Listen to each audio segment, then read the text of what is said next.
Buon pomeriggio a tutti, mi fa molto piacere rivedervi in questa giornata, tra l'altro particolarmente fredde, sta arrivando anche la neve per capire. Comunque volevo fare brevemente una relazione sintetica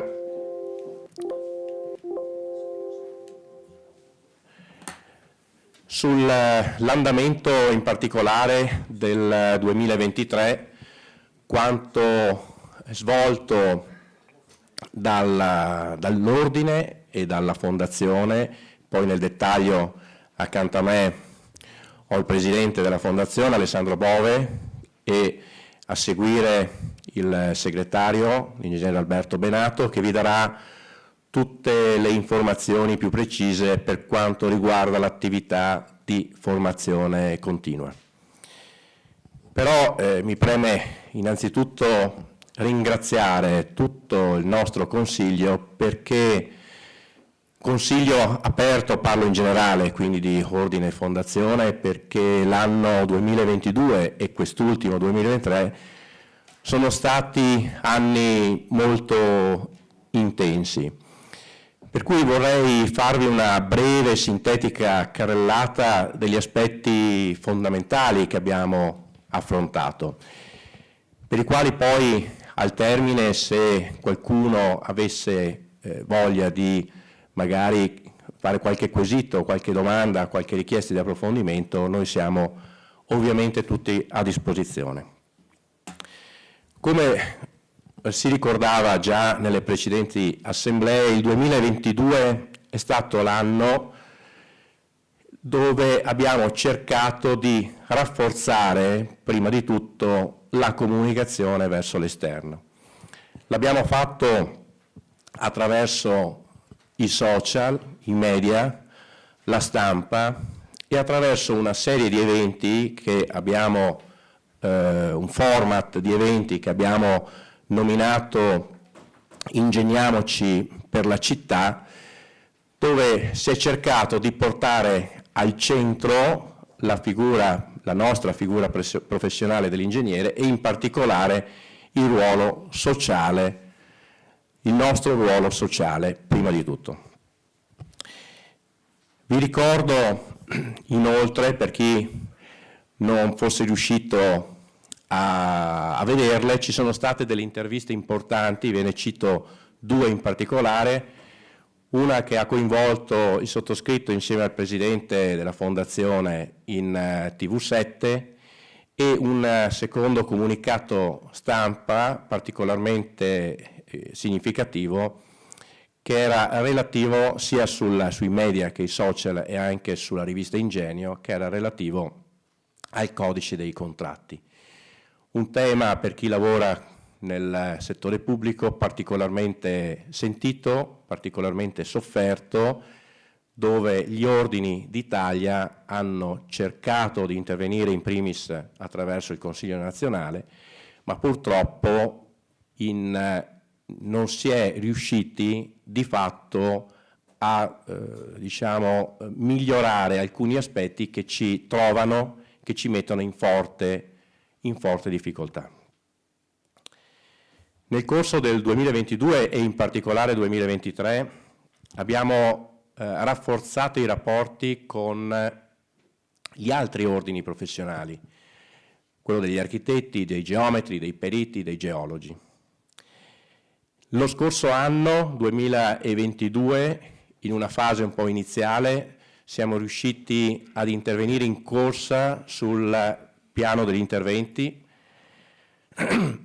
con l'amministrazione comunale e nel 2023, in particolare in concerto, direi anche che l'ha fatto la parte da leone il Collegio degli Ingegneri, e dopo chiederò, visto che abbiamo qui in prima fila anche l'ingegnere Renzo Siviero, siamo riusciti ad intervenire su un aspetto particolarmente delicato per chi ha letto la stampa, dove era prevista la demolizione della passerella in via Gorito, la passerella Romaro. Negli ultimi mesi abbiamo lavorato incessantemente, direi, con l'amministrazione, e siamo riusciti, diciamo, ad intervenire in extremis a bando già appaltato, a organizzare, pensare, progettare lo smantellamento e non la demolizione della passerella e individuare una locazione diversa per dargli la giusta importanza in termini funzionali e di rapporto con il territorio. Poi chiedo cortesemente al termine dei nostri interventi anche all'ingegnere Enzo Siviero, che di fatto è stato individuato come figura coordinatrice per coordinare appunto sia tutti gli ordini professionali e l'amministrazione, nonché l'impresa che parteciperà al lavoro, per organizzare al meglio questo smantellamento e la progettazione per dare il giusto riconoscimento ad un'infrastruttura importante per la nostra città. Nel corso del 2023 abbiamo lavorato insieme alle ordini professionali e anche alle associazioni di categoria, in particolare sul tema del superbonus e l'aumento dei prezzi delle materie prime. Con la Regione Veneto ci siamo mossi su due aspetti. Il primo è attraverso dei gruppi di lavoro, che ovviamente ringrazio tutti perché tutti hanno dato un forte contributo in tal senso. Si è cercato di apportare delle integrazioni e modifiche al preziario della Regione Veneto, che poi è stato adottato qui nel 2023. E sempre con Regione Veneto, attraverso un altro gruppo di lavoro, si è portata avanti un'informativa e dato supporto alla divulgazione del nuovo piano di gestione rischio alluvioni della nostra Regione. Un ulteriore gruppo di lavoro, poi qui abbiamo l'ingegner Guido Cassella che ci illustrerà gli ultimi avvenimenti, ma non solo. Si è lavorato anche sulla sicurezza sul lavoro. Avviata un'ottima, direi, collaborazione con gli organi di vigilanza, Ispettorato del Lavoro e Spisal, per formare ed informare gli iscritti sulle novità del settore. Nell'ambito della prevenzione incendi siamo particolarmente attivi, ma credo che di questo gran parte di voi ne ha conoscenza. Io vi ricordo e chiedo poi a Guido Cassella di raccontarci due parole sull'evento importante che c'è stato lo scorso 29 maggio qui a Padova. Nei confronti degli iscritti abbiamo anche cercato, attraverso delle analisi di soddisfazione, dei questionari di soddisfazione, di cercare quali sono le eventuali criticità o comunque gli aspetti su cui possiamo lavorare quest'anno e ovviamente nel corso del prossimo anno per migliorare l'attività e i servizi nei confronti degli iscritti. E chiedo e sollecito tutti voi, tutti coloro che sono in collegamento, che questi questionari, che talvolta sembrano pesanti perché portano via qualche minuto per dare le risposte, in particolare magari se ci sono delle note o delle osservazioni o dei commenti, invece per noi sono fondamentali perché vengono analizzati, affrontati in consiglio e individuati degli obiettivi per ovviamente definire delle proposte per l'anno successivo. Ci sono state, sicuramente c'è stato un aumento dell'operatività riguardo alle commissioni e poi avremo modo di sentire alcuni di loro, alcuni nostri presidenti. Si è portato avanti, migliorandolo direi di anno in anno, il percorso formativo sull'etica, ma rimando poi a chi mi seguirà alcuni approfondimenti.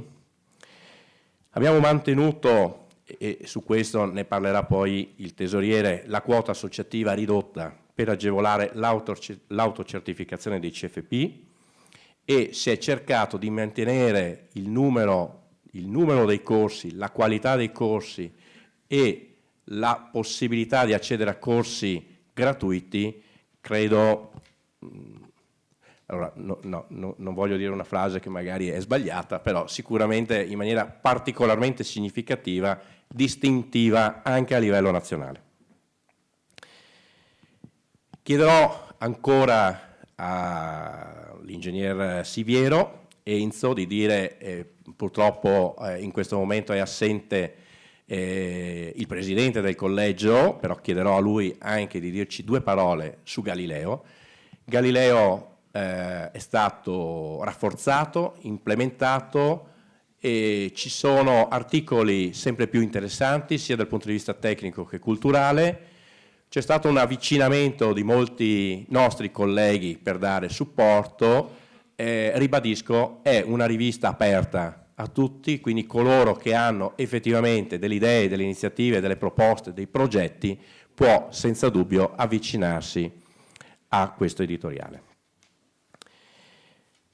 Abbiamo fatto un'operazione di recupero importantissima nel corso del nostro mandato per le quote non pagate.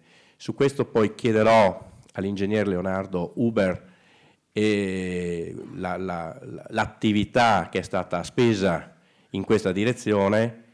Vi do soltanto qualche numero che non è proprio aggiornatissimo, ma sarà lui a darvi i numeri più precisi.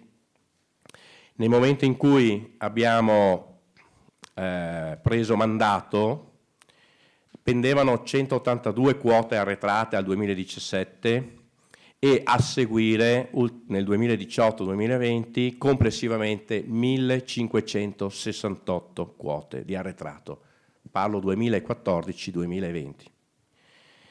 Per un importo di circa 280.000 euro e dalle ultime informazioni che ho in diretta, ma sarà lui a parlarvene, siamo riusciti a rientrare in una situazione, diciamo, fisiologica.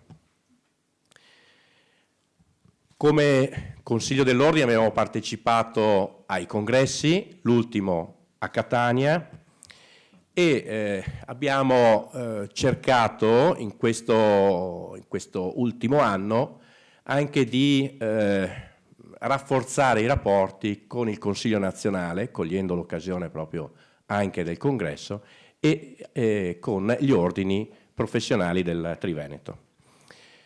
Come sapete, nel corso di questo ultimo anno abbiamo anche festeggiato i 100 anni di storia, dalla costituzione di tutti gli ordini italiani, gli ordini degli ingegneri e degli architetti d'Italia.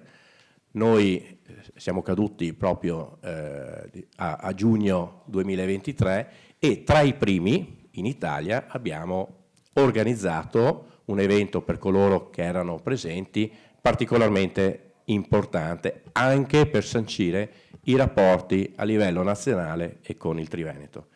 Qui di seguito vi riporto qualche foto. L'evento è avvenuto al Palazzo della Ragione. È stato un evento per noi particolarmente importante, si è parlato del passato, del presente, ma in particolare del futuro, e ci stiamo rendendo sempre più conto che l'ingegneria sta cambiando e si sta andando sempre più verso il secondo e il terzo settore.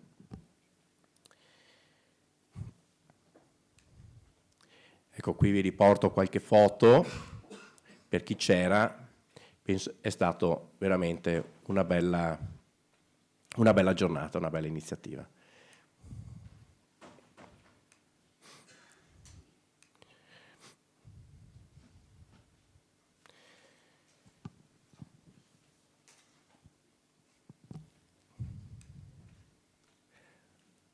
Ok, scusatemi, vorrei andare a un tema.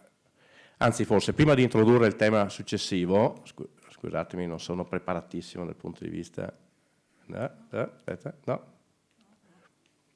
Portate pazienza perché non sono digitale, mi hanno spiegato un attimo prima, però da buon ingegnere non ho compreso effettivamente tutto.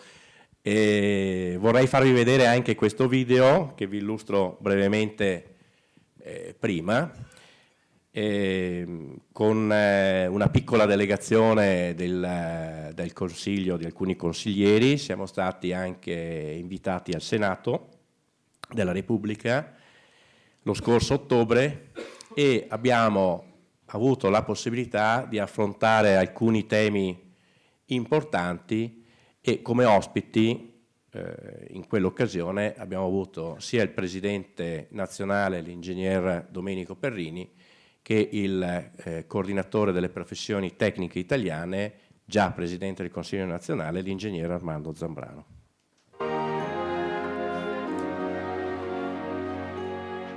Benvenuti al Senato della Repubblica Italiana in questa conferenza stampa 100 anni di istituzione dell'Albo degli Ingegneri, ma non solo, perché si parlerà di PNRR, codice dei contratti, equo compenso, formazione, vorrei dire temi centrali, fondamentali per lo sviluppo del nostro Paese e delle nostre comunità. In Senato oggi celebriamo i 100 anni dall'istituzione dell'Albo degli Ingegneri. È stata un'occasione per riconoscere il ruolo e il grande lavoro svolto da chi lavora per promuovere lo sviluppo, la crescita e l'innovazione dei nostri territori. Credo che su questo ci siano aspetti importanti, le nuove sfide che ci aspettano, che li aspettano dal PNRR al codice degli appalti, a tutta una serie di altre indicazioni, portino l'Ordine degli Ingegneri ad essere i protagonisti del nostro futuro e della nostra realtà.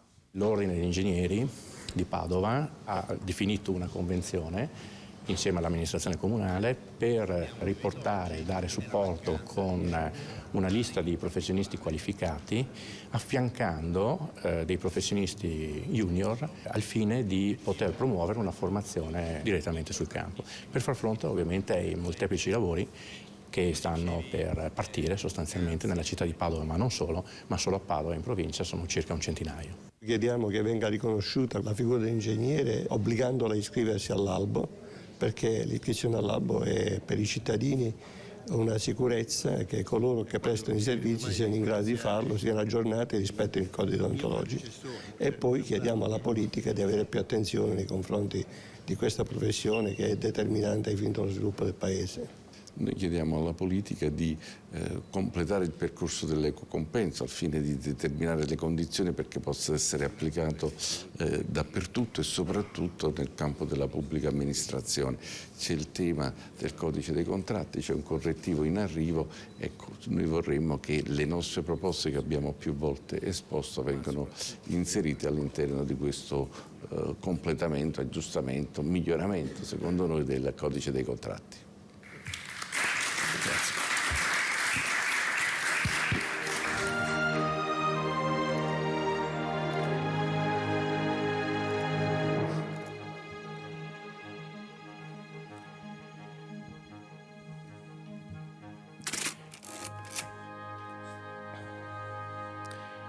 La legge sull'equo compenso rappresenta uno dei passaggi più importanti della storia recente delle professioni. Grazie ad essa, infatti, al professionista è garantito un compenso equo ed equilibrato per la sua prestazione, ma soprattutto la legge agisce a tutela del consumatore finale, del cittadino, che potrà contare, come suo diritto, su una prestazione professionale di qualità. I principi dell'equo compenso diventano parte integrante del codice deontologico degli ingegneri italiani. Lo scorso 14 giugno, infatti, il Consiglio nazionale ingegneri ha aggiornato il testo approvato il 23 marzo 2022, alla luce di quanto previsto dalla legge del 21 aprile 2023, numero 49. La legge impone agli ordini e collegi professionali di adottare disposizioni deontologiche volte a sanzionare la violazione, da parte del professionista, dell'obbligo di convenire o di preventivare un compenso che sia giusto, equo e proporzionale alla prestazione richiesta e determinato in applicazione dei parametri previsti dai relativi decreti ministeriali. L'aggiornamento del codice deontologico fa proprie le previsioni previste in materia di legge dell'equo compenso.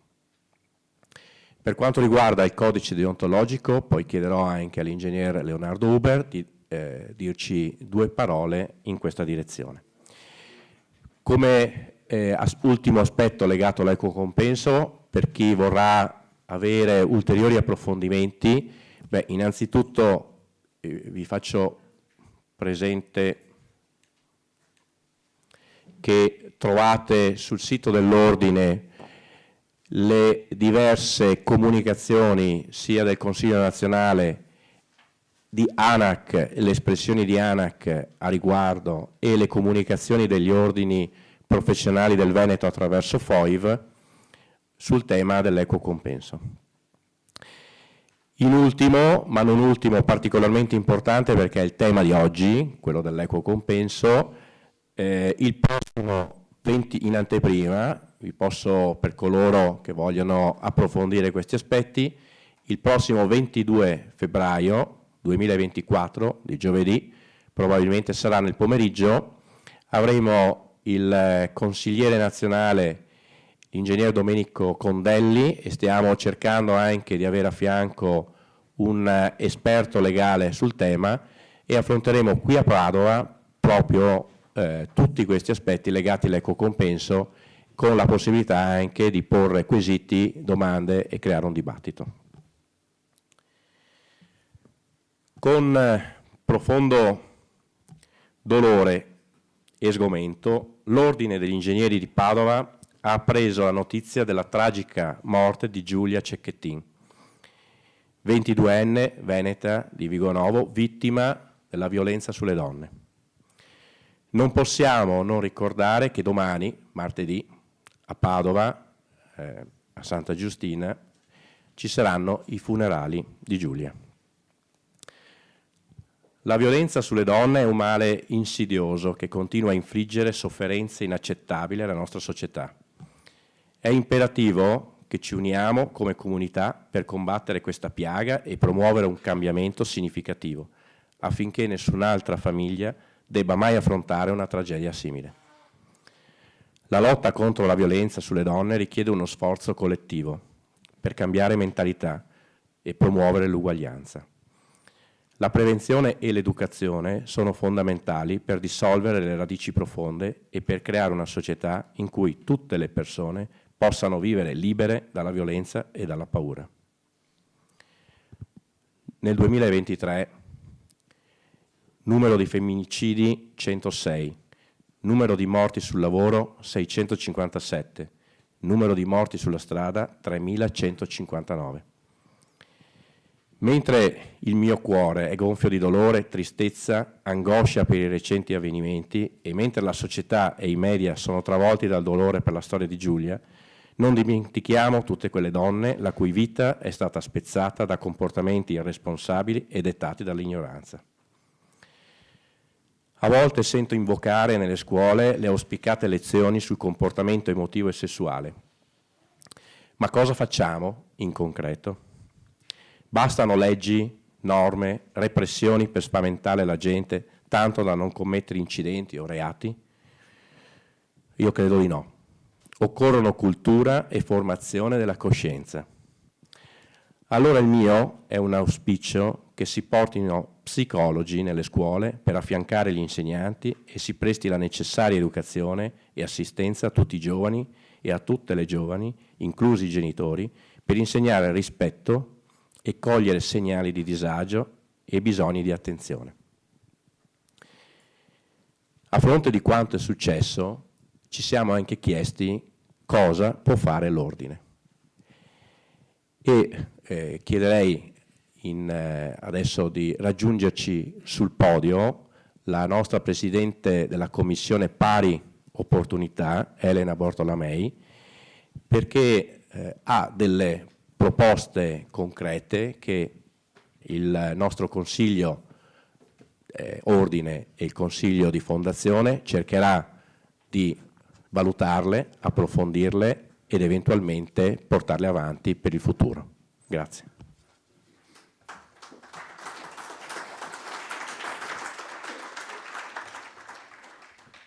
Buonasera. Oggi avrei piacere di condividere con voi delle riflessioni.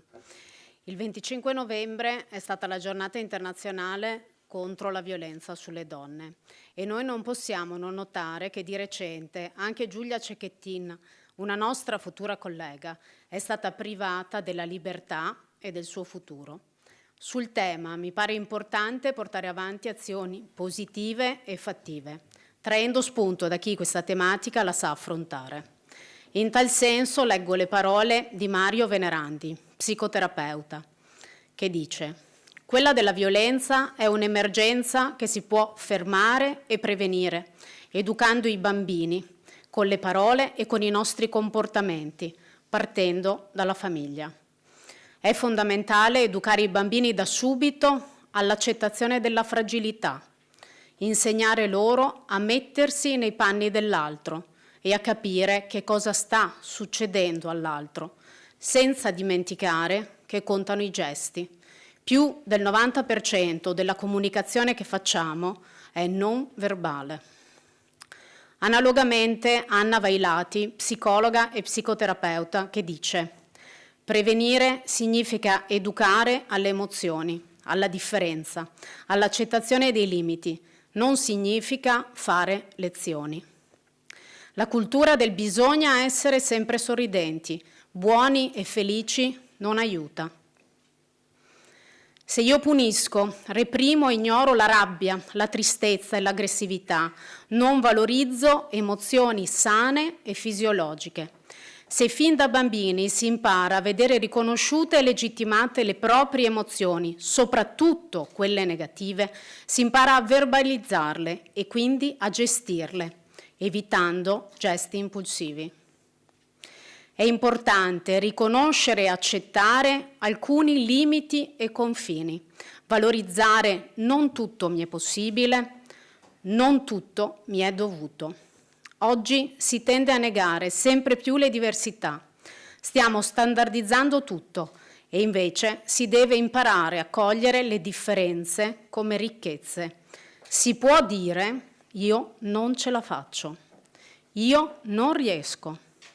Bisogna saper domandare supporto e quest'ultimo va accettato e incentivato.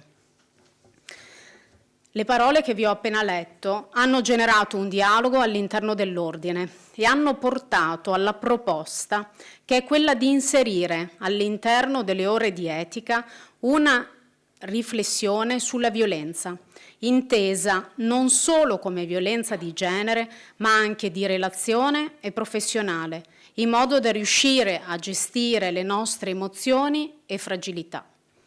Sempre in quest'ottica, l'Ordine si è impegnato a promuovere la collaborazione con alcuni psicologi e psichiatri del nostro territorio che ci possano consigliare ed aiutare nella difficile gestione del nostro quotidiano, parlando di emozioni, di fragilità, di accettazione dei limiti, dei rifiuti e delle diversità, in un'ottica professionale e personale.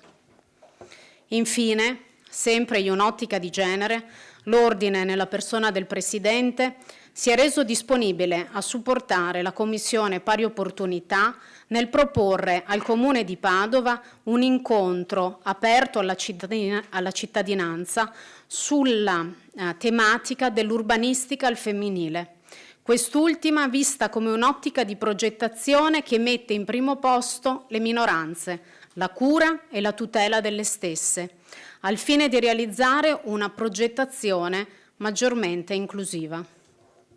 L'incontro si proporrà di analizzare un piano urbanistico generale, già redatto dall'ingegnere Irene Evangelisti in Emilia-Romagna, al fine di indicare nuovi spazi attraverso lo sguardo femminile, affrontando i temi della violenza di genere, della valorizzazione delle differenze, dell'affermazione dei principi di integrazione e partecipazione di tutti i settori della vita, sia privata che pubblica. Grazie dell'attenzione, spero che condividiate.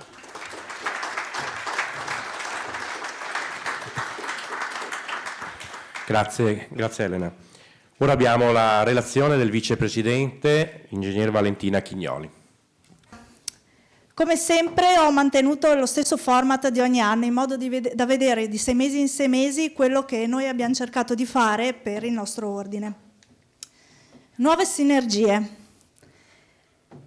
quest'anno siamo riusciti a far sbarcare Ingegniamoci per la città giù a Catania durante il congresso nazionale.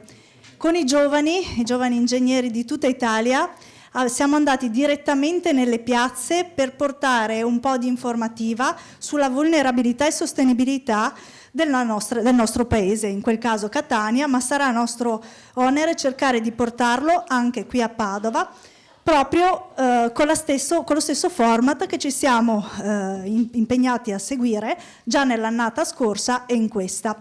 Vi faccio vedere un piccolo video per farvi capire quello che verrà proposto in consiglio, anche in fondazione, per la prossima annata, quindi di ampliare sempre di più a livello nazionale anche il nostro Ingegniamoci.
Allo stesso modo abbiamo cercato di ampliare la nostra comunicazione sia a livello provinciale che nazionale.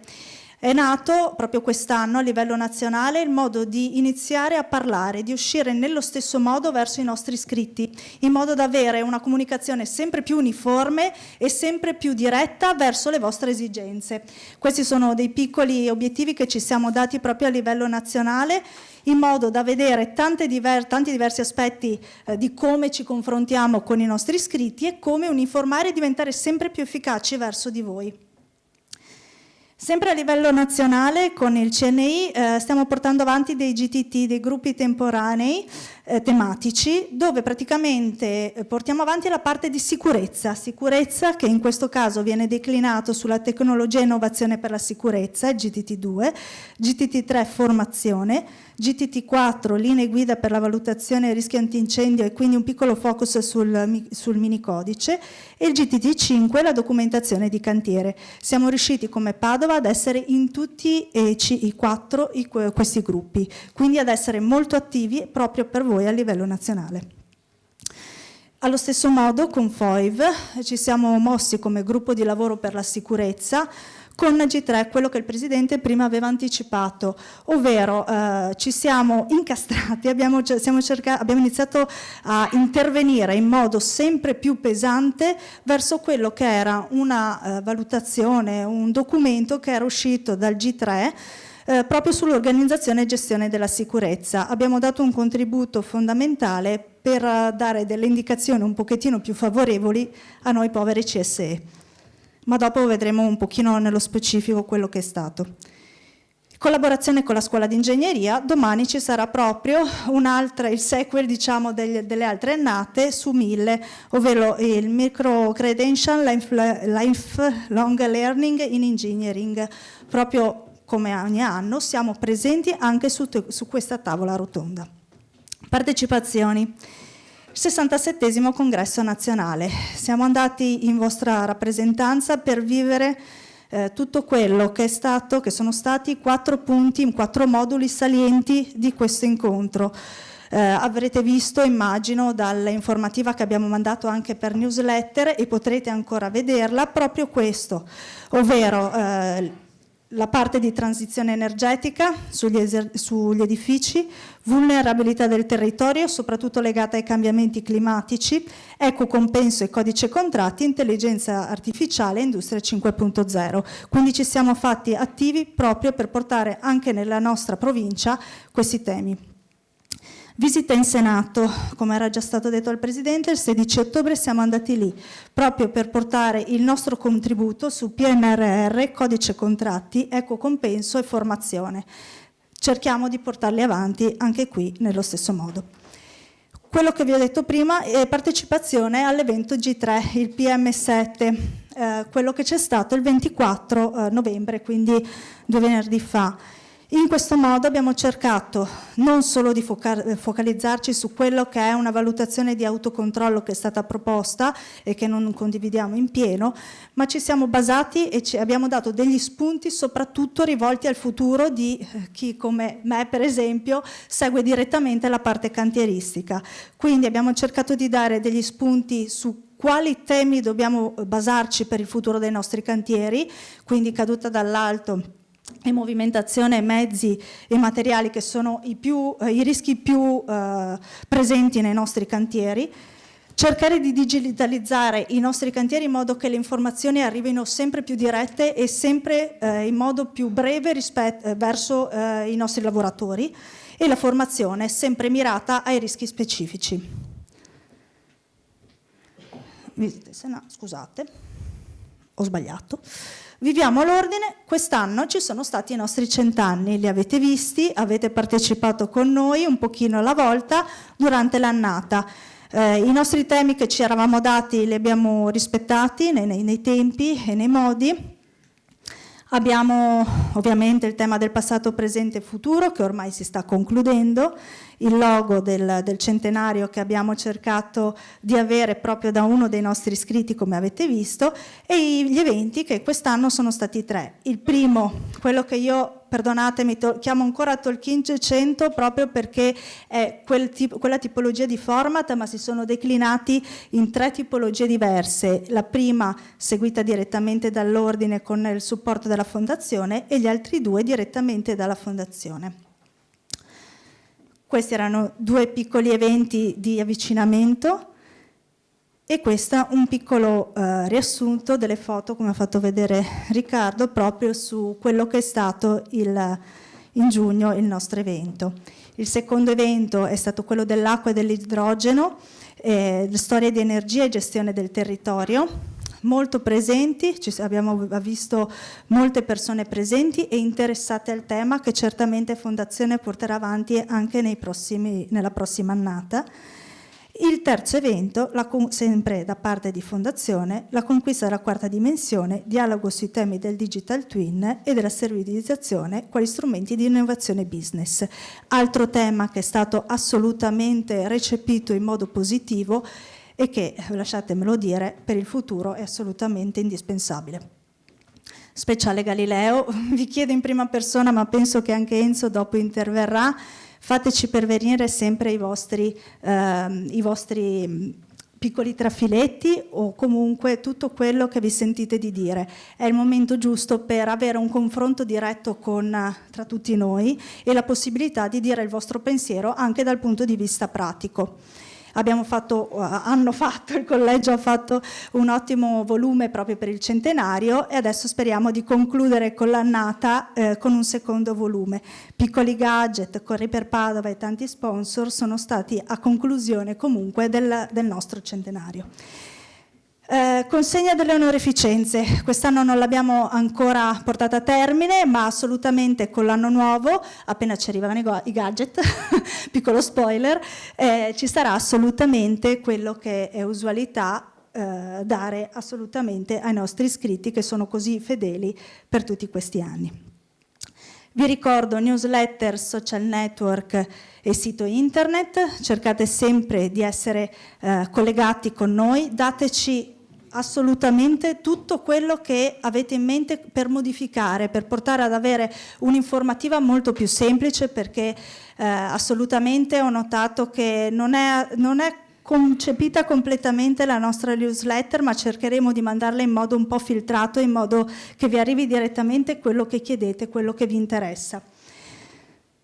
Ultima cosa, la sezione del sito. Abbiamo aggiunto 2 sezioni del sito, ovvero quella del centenario, dove in automatico, come vedete, viene riportato anzi tutto quello che è stato fatto nel centenario, E un'altra nuova sezione è l'Ordine Consiglia, dove diamo la possibilità di sapere a voi anche tutti gli eventi che non sono solo di fondazione, ma che ci chiedono di essere sponsorizzati anche da parte di altri enti.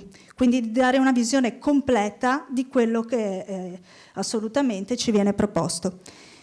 Tantissime idee, e per ultimo vorrei dire anch'io 2 parole.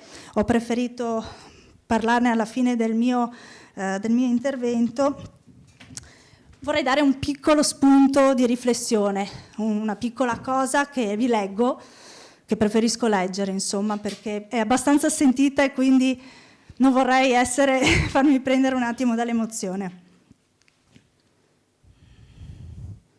Se riesco.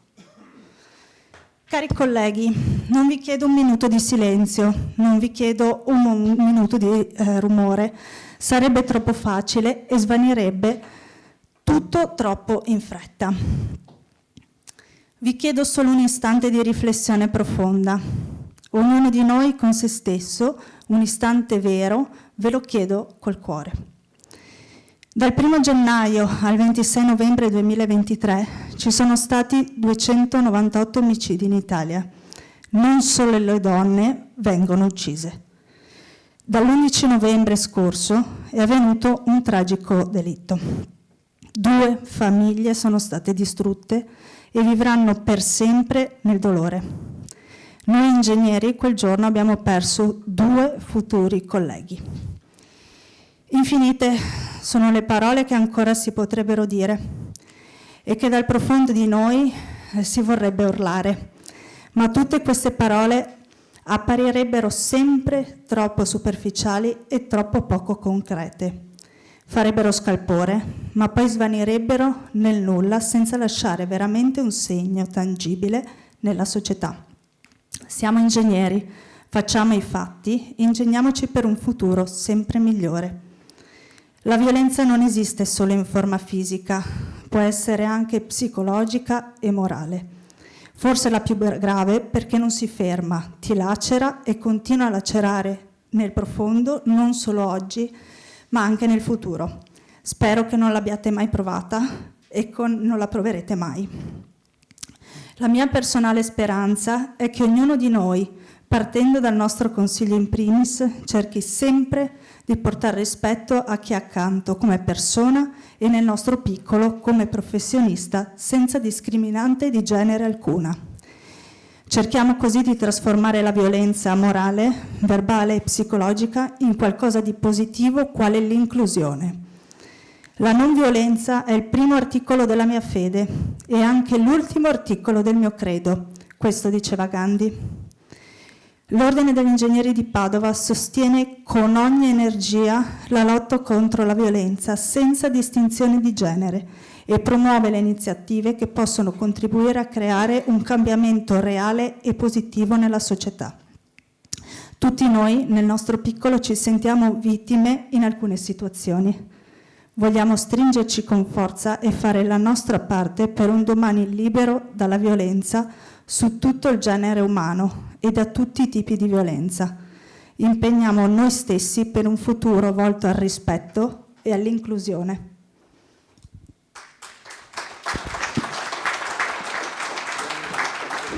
E per sdrammatizzare cerchiamo sempre di lavorare per voi. Se posso dire 2 secondi una cosa. Sì? In relazione a questo tema, non pensiate che solo le persone per bene come noi la pensino in questo modo. Ho avuto modo di parlare con dei detenuti rei di fatti veramente efferati, i quali si sono espressi allo stesso modo di come ci siamo espressi noi adesso. Quindi vuol dire che qualcosa si sta muovendo davvero.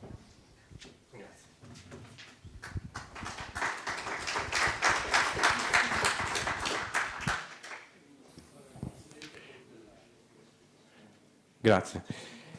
E proseguiamo con il presidente di fondazione, l'ingegnere Alessandro Bove. Allora mi accorgo che sto invecchiando, perché una volta ero io che presentavo i numeri delle attività della Fondazione. Adesso mi trovo a dover fare il pappocchio introduttivo e dire qualcosa di importante. Quindi di sicuro sto invecchiando, questa è una certezza che posso portare avanti. Innanzitutto io vorrei partire, come ha fatto il Presidente dell'Ordine, dai ringraziamenti. Il primo ringraziamento è nei confronti di Lucina, che è la segretaria della Fondazione. È colei che si porta sulle spalle l'intera Fondazione e fa sì che la Fondazione funzioni sempre in maniera pronta e puntuale. È anche la persona che va al di là del proprio dovere di segretaria, perché per tutti noi ha sempre un'attenzione particolare. Tante volte mi trovo a doverle dire: Lucina, lascia stare, non è compito tuo dover controllare l'iscrizione del collega, gestirgli l'iscrizione sul portale.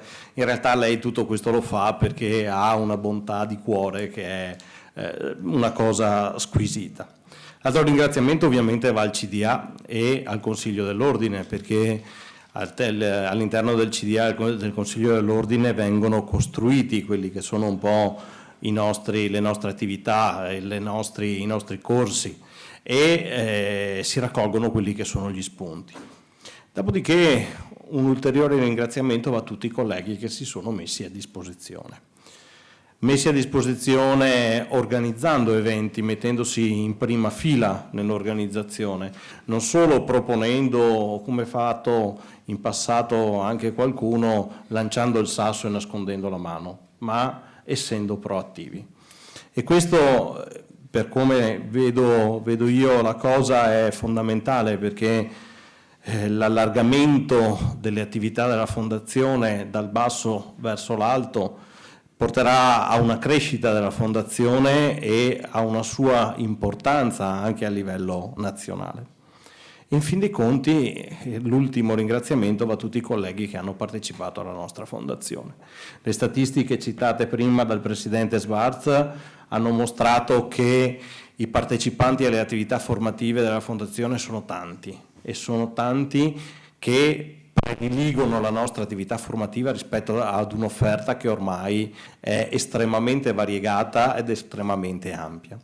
Ovviamente non tutte le cose sono andate in maniera perfetta, c'è anche qualche piccola lamentela, ma non sta a noi rispondere a queste cercando di migliorare e di offrire sempre qualcosa di meglio rispetto a quello che abbiamo fatto l'anno precedente.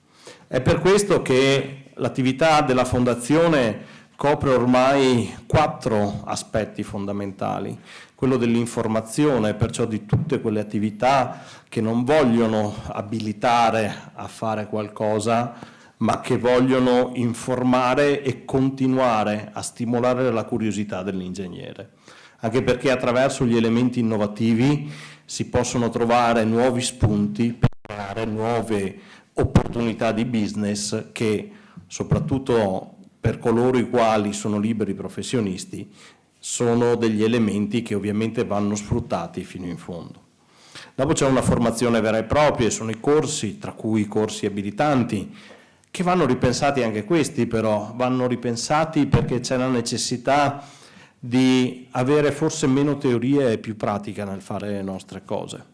È per questo che il 7 dicembre, per esempio, verrà presentato un nuovo format per quello che riguarda, ad esempio, i corsi sulla sicurezza, dove si porteranno i colleghi a provare a fare le cose, a provare a capire cosa vuol dire rimanere imbragati su un'impalcatura, perché non è un'esperienza che facciamo tutti i giorni e tante volte noi ci troviamo magari a progettare una linea vita piuttosto che di ancoraggi, senza magari esserci mai accorti di cosa voglia dire lavorare a una certa altezza e come ci si deve muovere. Ecco che allora è una formazione che ci richiede cosa? Di tornare a essere presenti, ad essere presenti fisicamente nelle nostre attività formative. Esistono poi le nostre attività culturali, tra cui i 2 convegni, seminari che sono stati proposti all'interno del centenario degli ordini degli ingegneri, che ovviamente Alberto dopo vi darà un maggior dettaglio di queste attività. E poi ci sono le attività legate alla deontologia, e questo è un tema nel quale noi crediamo molto. Deontologia perché? Perché noi crediamo a una formazione che ci debba supportare nella crescita, non solo di tipo professionale ma anche di tipo umano. E questo ovviamente al di là di tutti i particolarismi. È questo forse un messaggio centrale che vorrei lanciare quest'oggi. Noi dobbiamo imparare a partecipare alle attività della nostra fondazione, del nostro ordine, andando anche contro quelle che sono le nostre specialità. Non possiamo pensare che per noi esista solo una formazione che ci consenta di migliorare le nostre conoscenze specifiche. Io faccio urbanistica e pretendo di avere solo il corso di urbanistica. Devo riuscire a conoscere quello che fanno gli altri, devo riuscire a conoscere le altre attività che vengono svolte anche dai nostri colleghi, anche perché questo farà la ricchezza delle nostre capacità. Oggi come oggi nessun lavoro siamo in grado di svolgerlo completamente da soli. Dobbiamo per forza confrontarci, se il lavoro ha una certa dimensione, con i nostri colleghi e non solo. Anche con gli architetti. Scusate la battuta, serviva un attimo per sdrammatizzare. In casa degli architetti. Ma sai che io sono un po' blasfemo, no? Ecco che quindi che ci troviamo in un momento di ripresa. Ripresa dopo cosa? Dopo il Covid. Il Covid ha distrutto tutti i nostri legami, tutti i momenti in cui riuscivamo a trovarci in grande numero, e solo con eventi particolari quest'anno siamo riusciti a ritrovarci tutti assieme. Tante volte noi trovavamo un elenco di 80 persone iscritte al corso e dopo ne avevamo 30 in aula. Una cosa che mostra anche una scorrettezza nei confronti dei colleghi. Noi ormai sappiamo che c'è una moria fisiologica, perché tutti noi abbiamo un appuntamento dell'ultimo momento, un problema coi figli piuttosto che la macchina che non ha funzionato. Però arrivare a meno della metà vuol dire che c'è una certa premeditazione nel fare certe cose. Ovviamente ciò ci ha stimolato anche a pensare di nuovi modi per offrirvi la formazione, cercando magari di riprendere l'attività online, quella perciò a distanza, ma magari mettendola come attività secondaria rispetto al ritorno in presenza, che è un po' la finalità, cioè noi siamo in presenza perché almeno riusciamo a guardarci in faccia, riusciamo a scambiare una parola al di là di quello che stiamo facendo puntualmente nel momento. E questo anche perché c'è una necessità intrinseca nel fatto di incontrarsi che ci porta a fare una squadra. Squadra che ovviamente intende allargarsi, perché in fin dei conti noi sediamo da questa parte del tavolo, però l'ordine sono tutti gli iscritti, la fondazione sono tutti gli iscritti alla fondazione, non siamo solamente noi. Noi abbiamo un momento in cui portiamo avanti, ci facciamo rappresentanti, però crediamo molto in tutto quello che arriva dal basso. Ed ecco che proprio arrivare dal basso, dalla formazione, dall'impegno di ciascuno, sono i temi sui quali noi vorremmo fondare e continuare a lavorare anche per l'anno prossimo, con quelli che sono i contenuti e le attività che meglio adesso Alberto andrà ad illustrarvi. Grazie a tutti. Allora, io vorrei aprire il mio intervento con un ringraziamento e vorrei ringraziare l'ingegner Maria Elena Fusaro e vorrei che questa sala gli dedicasse un applauso in quanto ha ricoperto quello che adesso sto facendo io, spero in maniera temporanea, la carica di segretario della fondazione, e spero ritorni presto, e vorrei che voi gli dedicaste un grandissimo applauso per quello che ha fatto fino a stasera.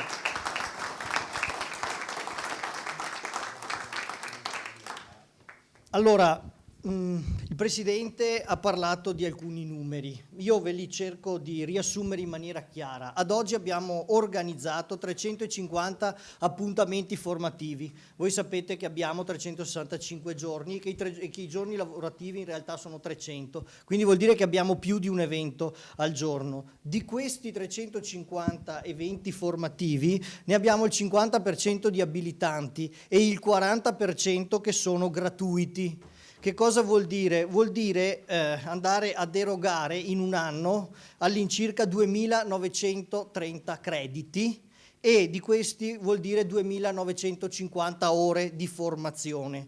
Di queste circa 500 sono gratuite, cioè sono 16 volte quelle che abbiamo bisogno noi ogni anno, quindi questo è l'impegno della Fondazione per quel che riguarda la formazione in termini di numeri. Quindi abbiamo un ottimo panorama anche a livello nazionale.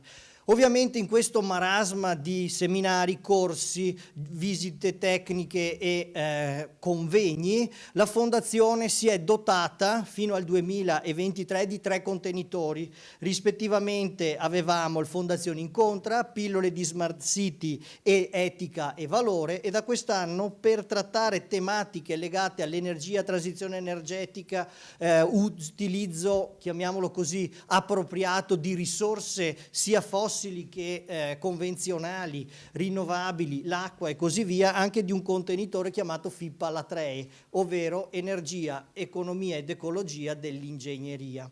Quindi abbiamo un'organizzazione in contenitori tematici che ci aiuta a seguire cose e dei filoni che magari ci interessano di più.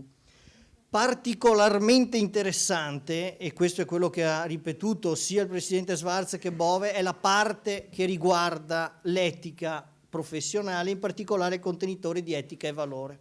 Quest'anno abbiamo scelto di erogare questi eventi gratuiti, 10 per 3 ore, interamente, come sempre, organizzati da noi, ma soprattutto abbiamo cercato di erogarli in presenza. Il risultato sono state 377 persone che hanno partecipato, media quindi 38, ma il 25% non erano di Padova.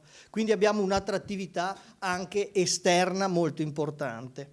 All'interno di questo contenitore faccio presente che tutta la Fondazione ha lavorato in tempi non sospetti per quella che si chiama parità di genere e di inclusione e abbiamo organizzato sia nel primo che nel secondo evento di parlare a livello generale, nell'ultimo sempre a livello generale con degli esempi, ma soprattutto abbiamo dedicato il quarto evento, quello del 27 aprile, alla parità di genere nella professione, questo era il titolo, quindi siamo dei precursori all'interno di questo tema e vogliamo continuare a perseguirlo.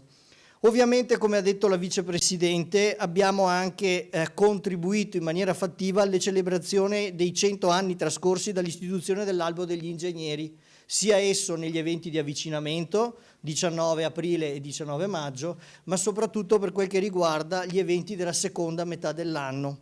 Abbiamo lavorato in sinergia con il gruppo di sostenibilità per l'evento del 19 di settembre e con invece la commissione informazione per quel che riguarda l'evento del 23 di ottobre. Ce n'era in programma un altro, che era il 27 di novembre, il quale era dedicato e si chiamava proprio parità di genere e di inclusione. Purtroppo per vicissitudini legate ad alcuni relatori abbiamo dovuto spostarlo all'anno prossimo, ma continueremo a parlare di questi temi perché sono fondamentali e non è fondamentale solo la parità di genere, tout court, con qualsiasi genere incluso, ma soprattutto l'inclusione. L'inclusione e il rispetto anche tra noi. Io direi che voi, come tutti, dovreste essere soddisfatti delle attività della Fondazione perché cerchiamo di organizzare, ma quello che vorrei per il 2024 è che voi diventaste più presenti nella Fondazione e nelle sue attività, come ha detto anche il Presidente Bove, ovvero andare a partecipare fattivamente non solo al lancio spot dell'evento, ma fattivamente quindi lavorando con noi per l'organizzazione di eventi, perché è vero che i consiglieri di ordine e fondazione possono fare qualcosa, ma certe volte non hanno neanche le competenze, magari siete voi i più competenti in materia, quindi noi auspichiamo una maggiore partecipazione vostra e siamo sempre aperti a qualsiasi idea. Chiudo il mio intervento anch'io con un applauso dedicato alla persona migliore che io conosca, che è la Lucina, che sta vivendo un periodo non facile, ma che comunque è sempre a darci sostegno e gioia. Grazie.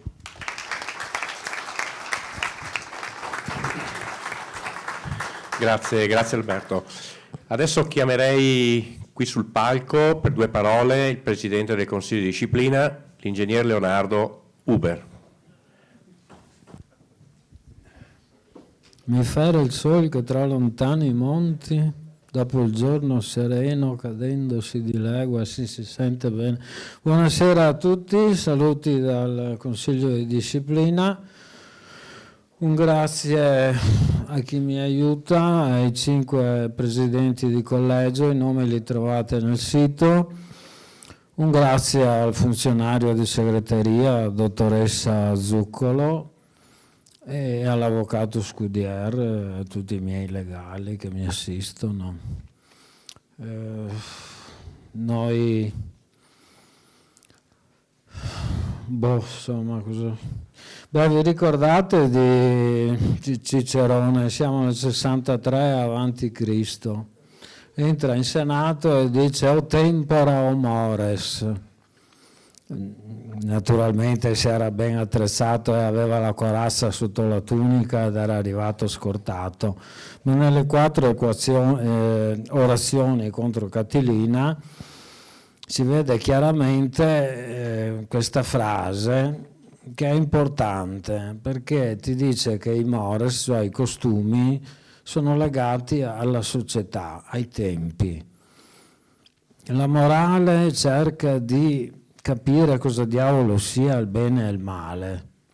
L'etica è una parte di questa morale e si limita a studiare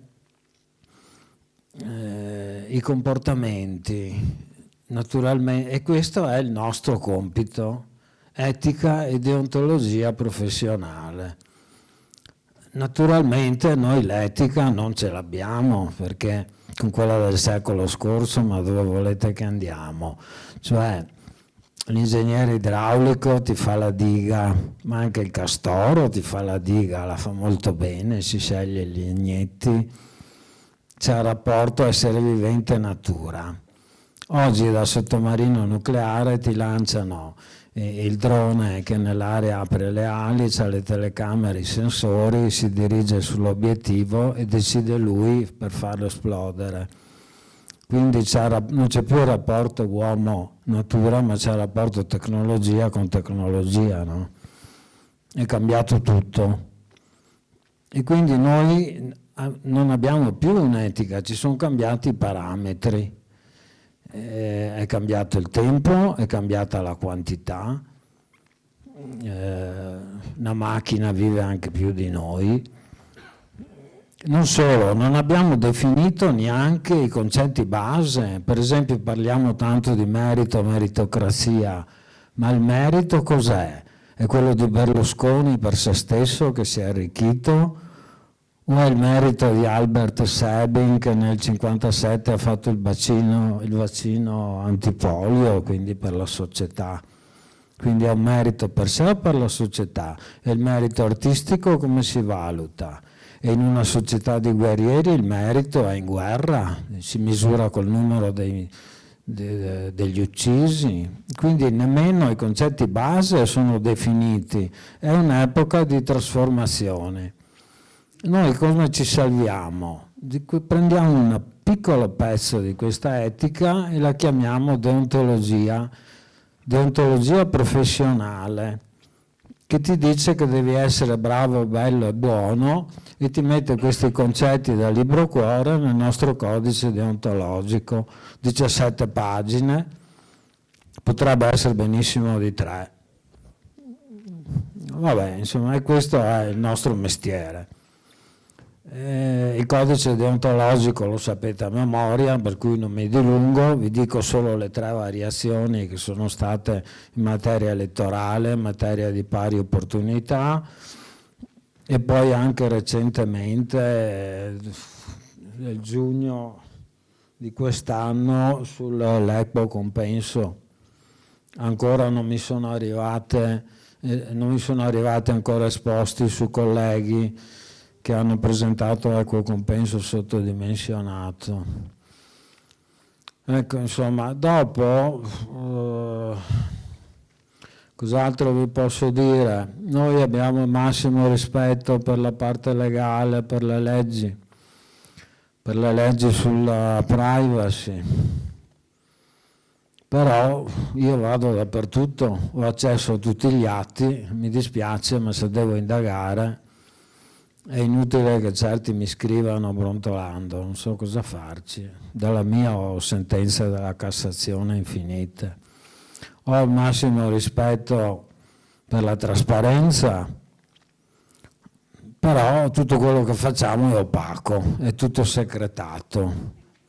Ma, c'è un ma, perché siamo un organo giudiziario dentro un ente pubblico, quindi come sapete meglio di me, soggetti alla legge 241 del 90, per cui siccome voi ingegneri non fate altro che litigare, naturalmente la controparte chiede accesso agli atti. Vi dico anche che c'è una evoluzione nella giurisprudenza per cui dal 2021, se c'è un procedimento giudiziario parallelo in corso, io devo dare anche la memoria difensiva e certi atti interni alla controparte. Naturalmente, sapete meglio di me, il regolamento dell'Unione Europea 679 del 2016 ci impone tutta una serie di prescrizioni. Vi ricordo il concetto di minimizzazione del dato, per cui è bene che gli atti che noi diamo siano depurati di dati sensibili, di parti personali, eccetera. Insomma, ecco. Dopo cosa volevo dirvi? I vari casi che ne ho, ci vuole un po' di atarassia. Vi ricordate dal liceo che tutte le parole cominciano per alfa privativo? Ataraxia vuol dire elevare le passioni, bisogna stare tranquilli perché se uno ti urla in corridoio sei sempre un organo giudiziario, devi mantenere la forma, insomma, ecco. Una breve digressione per quello che ha detto il Presidente prima, perché avevamo tanti insolventi. Gli insolventi vuol dire procedimenti giudiziari evitati, e questo perché abbiamo sollecitato, telefonato, eccetera, erano tantissimi. Adesso gli ultimi dati che avevo li ho presi il mese scorso. Dunque ne avevo nel 2021, pensate, ne avevo solo 86, adesso sono diventati 16, quindi è una roba ridicola. Quelli vecchi di tanti anni fa sono all'Agenzia delle Entrate, Agenzia della Riscossione, gli è arrivata la cartella esattoriale. E di quelli del 2022, che erano 425, adesso sono solo 28. Qui c'è da dire però, non crediate che siano tutti delle persone, insomma, discutibili. In realtà molti si dimenticano, molti sono all'estero, c'è chi si è sposato, insomma ce n'è di tutti i colori. E ci sono persone molto anziane, quindi bisogna inseguirli e vedere caso per caso. C'è chi non ha soldi come me, papà mi dai 20 euro, la sera non c'è più una lira, e quindi bisogna anche vedere caso per caso. E quindi ecco, con quest'opera qui abbiamo evitato un sacco di procedimenti giudiziari. Io vorrei anche concludere, vi faccio solo un appunto. Cercate di documentarvi dal punto di vista legale, perché non è possibile che io abbia casi in cui uno non sa la differenza tra mandato e contratto, non ha spiegato al cliente quali sono le varie figure. Tenete presente che quando succede qualcosa al giudice non gliene importa niente del coordinatore della sicurezza, direttore dei lavori, progettista, tira dentro tutti e dopo siete voi con i vostri avvocati a dovervi difendere. E lo stesso vale per la committenza, bisogna spiegare al committente quali sono i propri limiti e le proprie responsabilità. Non è possibile che io debba avere casi, diventiamo matti perché non abbiamo gli atti, siamo in carenza totale di atti. E dopodiché naturalmente le deduzioni, noi convochiamo le persone, verbalizziamo quello che dicono e ognuno dice il contrario dell'altro. E quindi le questioni sono abbastanza complesse. Per fortuna che ne abbiamo pochi di casi, direi che gli ingegneri sono abbastanza corretti e quindi sono molto soddisfatto. Ecco. Con questo, siccome in questa piatta pianura padana, la Padania, piena di brutti capannoni, il Natale è anche una situazione insomma, di emergenza ogni tanto. Ecco, quindi ogni tanto c'è qualche amico in più, qualche affetto in più, quindi in questa situazione vi auguro anche un buon Natale.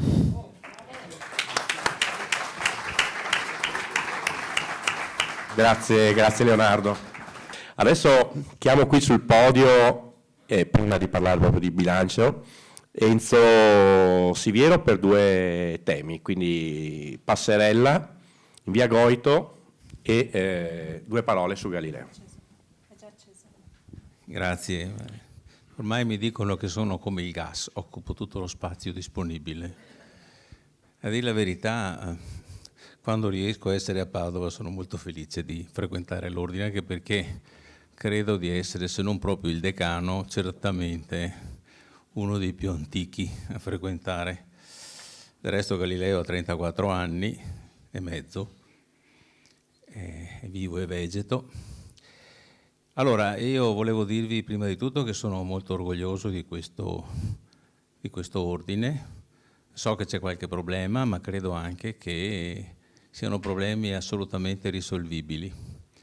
Il fatto che ci sia una componente femminile molto importante nell'ordine, secondo me è indicativo di un modo di essere che è trasversale. Non parlo di quote rosa, parlo semplicemente di partecipazioni con diversi punti di vista.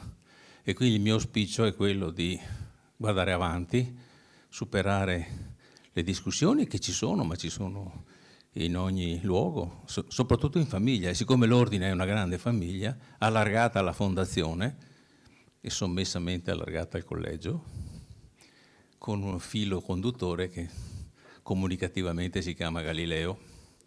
Ieri ero al festeggiamento di Beldoni, che per noi significa molto come ingegneri, e ho parlato di padovanità o patavinitas come orgoglio. E sono orgoglioso di essere padovano, sono orgoglioso di partecipare all'ordine.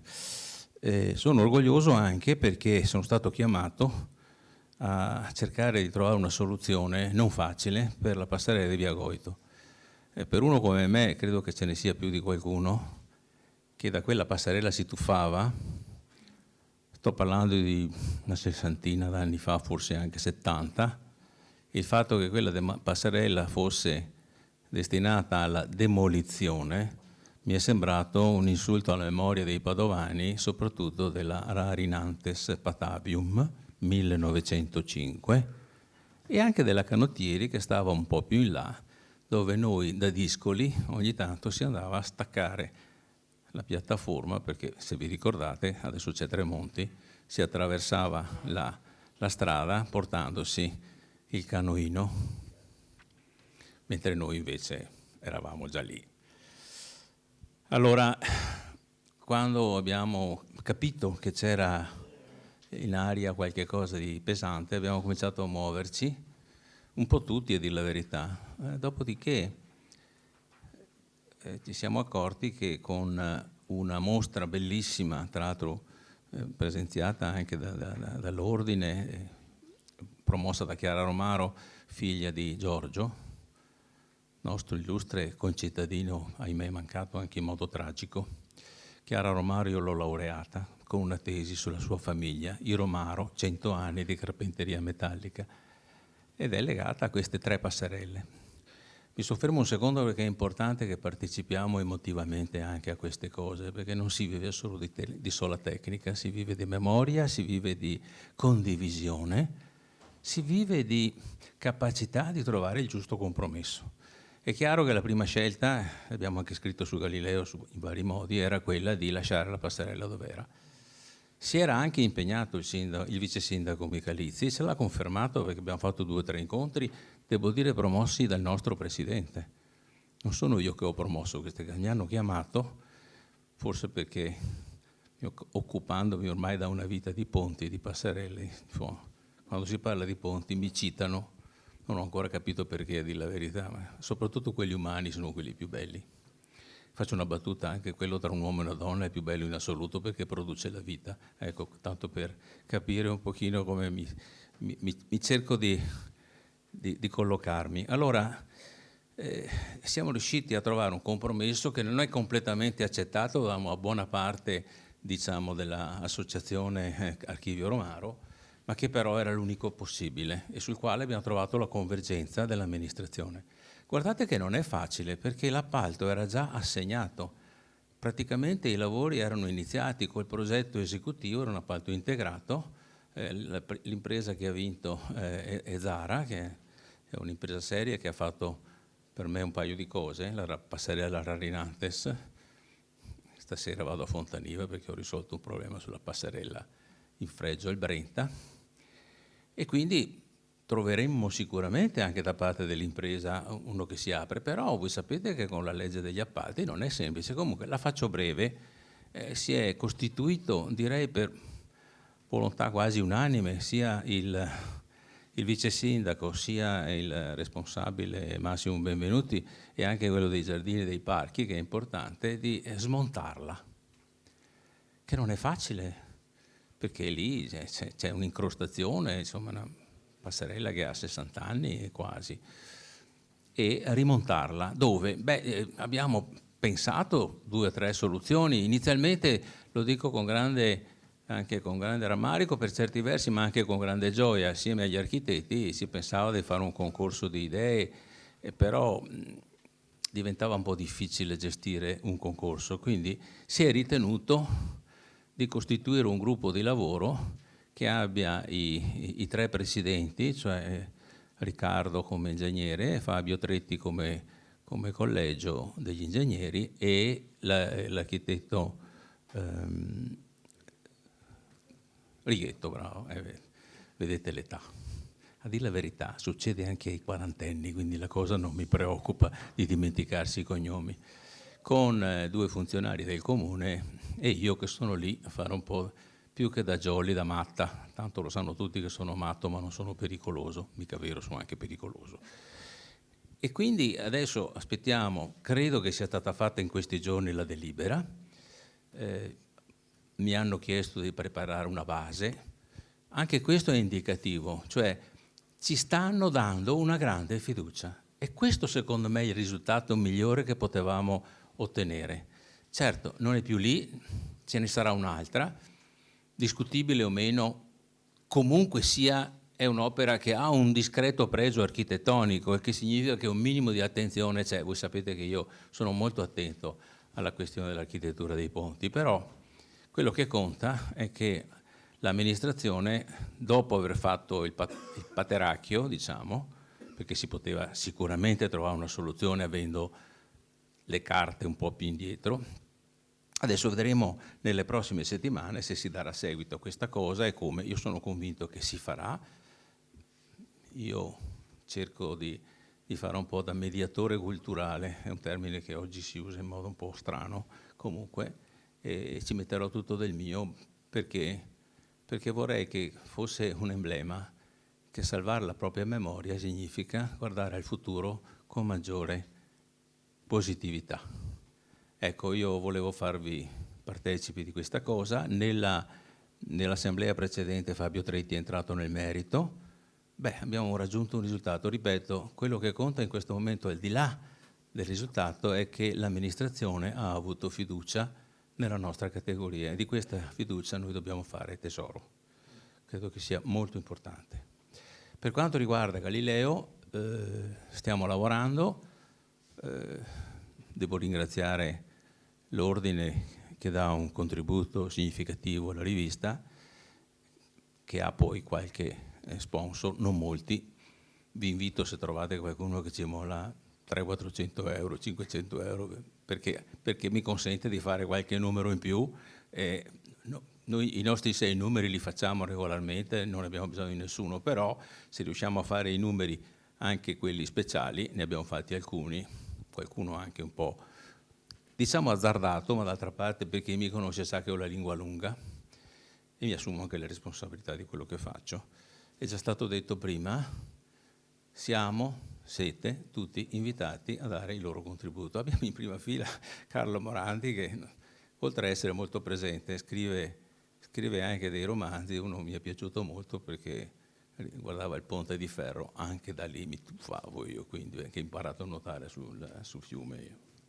E quindi, e questo è l'invito, abbiamo in programma un bel po' di cose, ci siamo lanciati a livello internazionale, nazionale, però le nostre radici sono a Padova e quindi sicuramente daremo priorità assoluta a tutto quello che avviene a Padova, al pensiero che gli ingegneri hanno, non tanto sulle questioni tecniche quanto sulle ricadute socio-economiche e psicologiche delle questioni tecniche, perché la gente ci considera, posso dire, c'è qualcuno che lo sa che io dico, ci considera degli elettrodomestici. È una cattiveria, ma nello stesso tempo è anche vero. Noi siamo paghi di risolvere il problema, noi invece dobbiamo fare un salto di qualità ed è quello di individuare i problemi, prevenendoli, orientando i committenti che spesso chiedono delle cose di cui loro stessi non sono molto convinti e probabilmente con un po' di pazienza allargare il tiro e fare in modo che quello che viene deciso sia di interesse più generale che non particolare. Questo è un compito che deontologicamente ci compete, non ce lo può togliere nessuno. Voi sapete che io ho una grande simpatia anche per gli architetti, mi trovo quasi in casa, qui ho festeggiato i 50 anni di UAV proprio qui l'anno scorso, però sono anche convinto che noi sappiamo dare le risposte ai problemi, ma qualche volta non riusciamo a porci le domande in modo giusto. Gli architetti si pongono le domande, ma non sanno dare le risposte e allora bisogna lavorare insieme. E questo insieme non è solo un fatto matematico, che è un suo significato, ma noi siamo alla fine un punto di accumulazione. Noi attraiamo una specie di buco bianco, non mi piace dire buco nero, un buco bianco che è attrattore. Del resto godiamo ancora di grande fiducia. Purtroppo col ponte Morandi questa cosa è crollata, ma è anche colpa nostra che non siamo riusciti a difendere la qualità del nostro operare, perché quel ponte è crollato certamente non perché era sbagliato o perché Morandi ha sottovalutato i problemi, ma perché c'è stato dell'altro. Siamo ancora molto lontani dalla soluzione, anche se qualcuno l'ha già intravista. Bene, allora io ho preso più tempo di quello che avevo previsto, però è sempre l'occasione per stare insieme, condividere, ovvero fare ponti, perché in fondo il ponte più bello, a parte quello che dicevo, è anche tra categorie, tra modo di essere, ma con un filo conduttore che è quello dell'etica e della deontologia.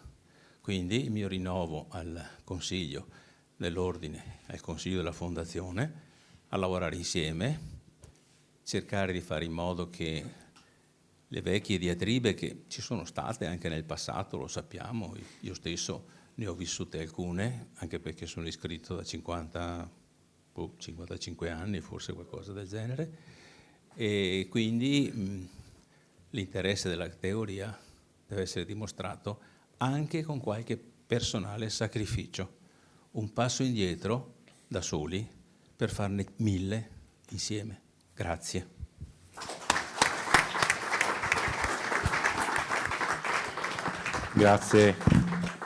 Grazie Enzo. Tocca a te, tocca al nostro tesoriere puoi metterti qui, certo.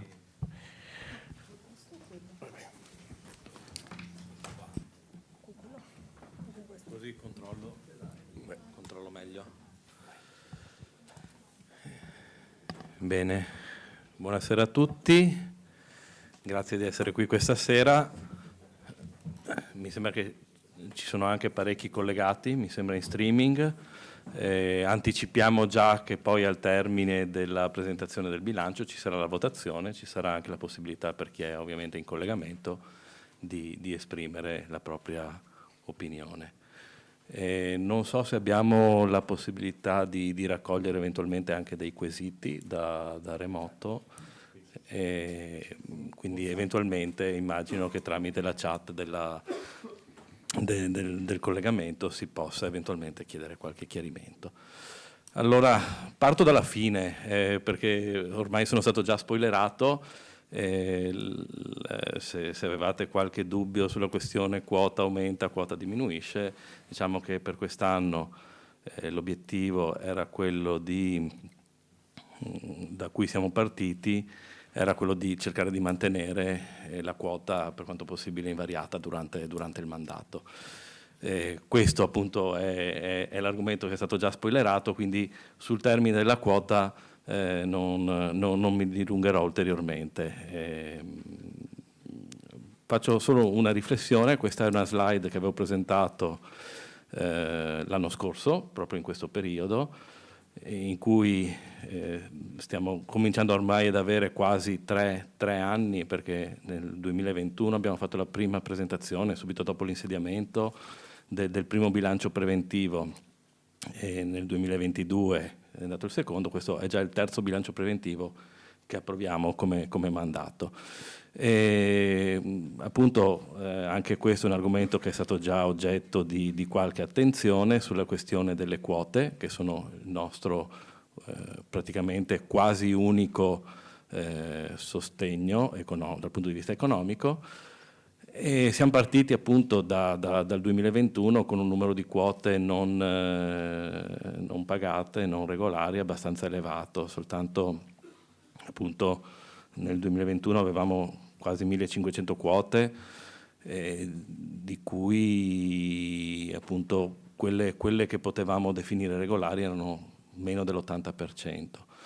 Già con tutta l'attività di segreteria, appunto il fatto che si cerchi continuamente di rincorrere chi non ha versato la quota regolarmente, ha portato già l'anno scorso a un miglioramento, quindi dalle 1400 siamo scesi a circa 600 quote, e soltanto questa volta mi fermo a farvi puntare l'attenzione solo sugli ultimi 3 anni, tanto se non altro perché dal 2014 al 2019 ormai sono transitate per l'agenzia di riscossione, quindi un po', non dico che perdiamo il controllo di quei numeri, ma diciamo prendono un altro canale.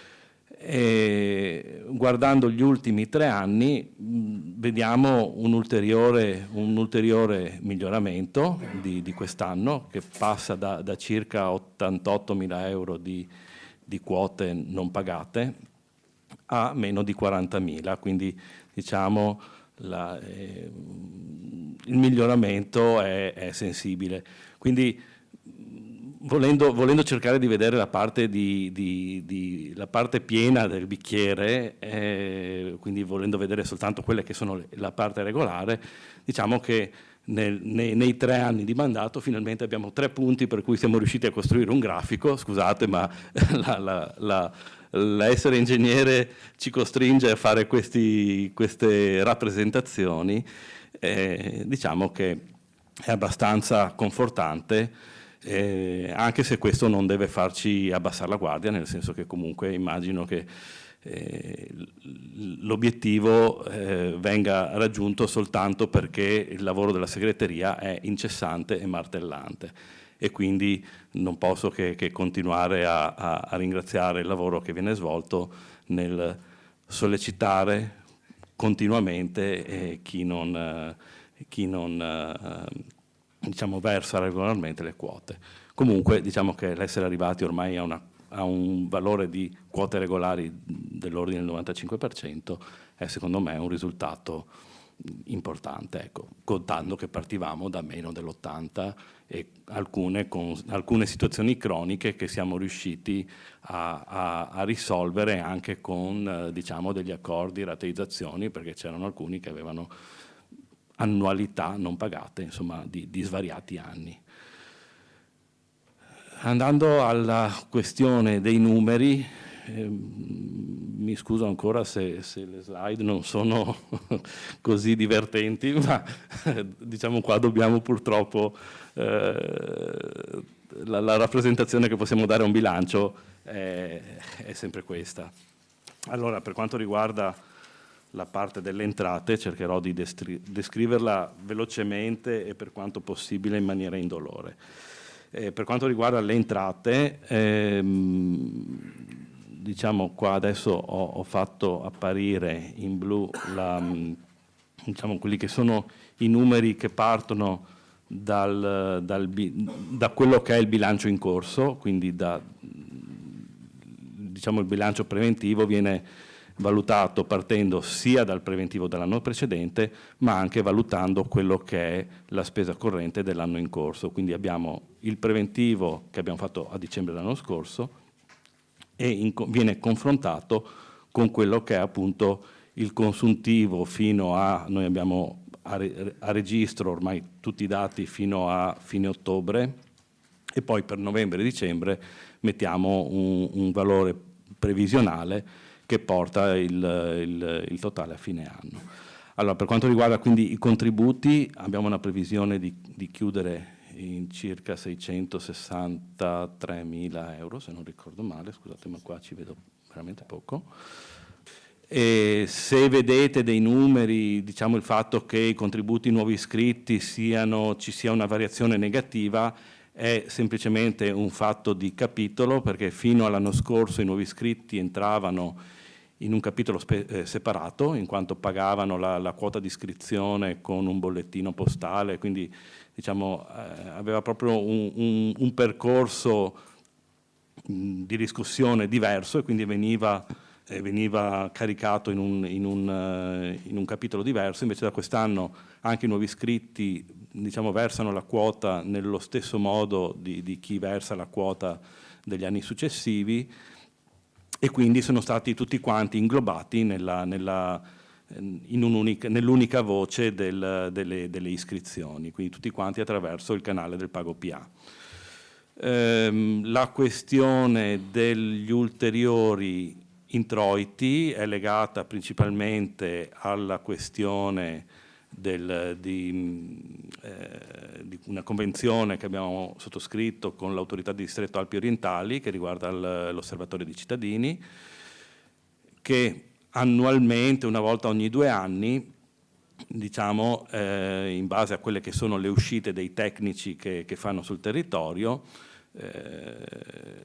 vengono in qualche modo rimborsate dall'autorità di distretto all'ordine e poi l'ordine le gira ai tecnici che hanno effettuato i sopralluoghi, quindi quella diventa una partita di giro dei 15.000 euro che appunto si spera non debbano esserci, perché se vengono riscosse vuol dire che ci sono stati degli eventi alluvionali, però diciamo a livello di previsione dobbiamo considerarla.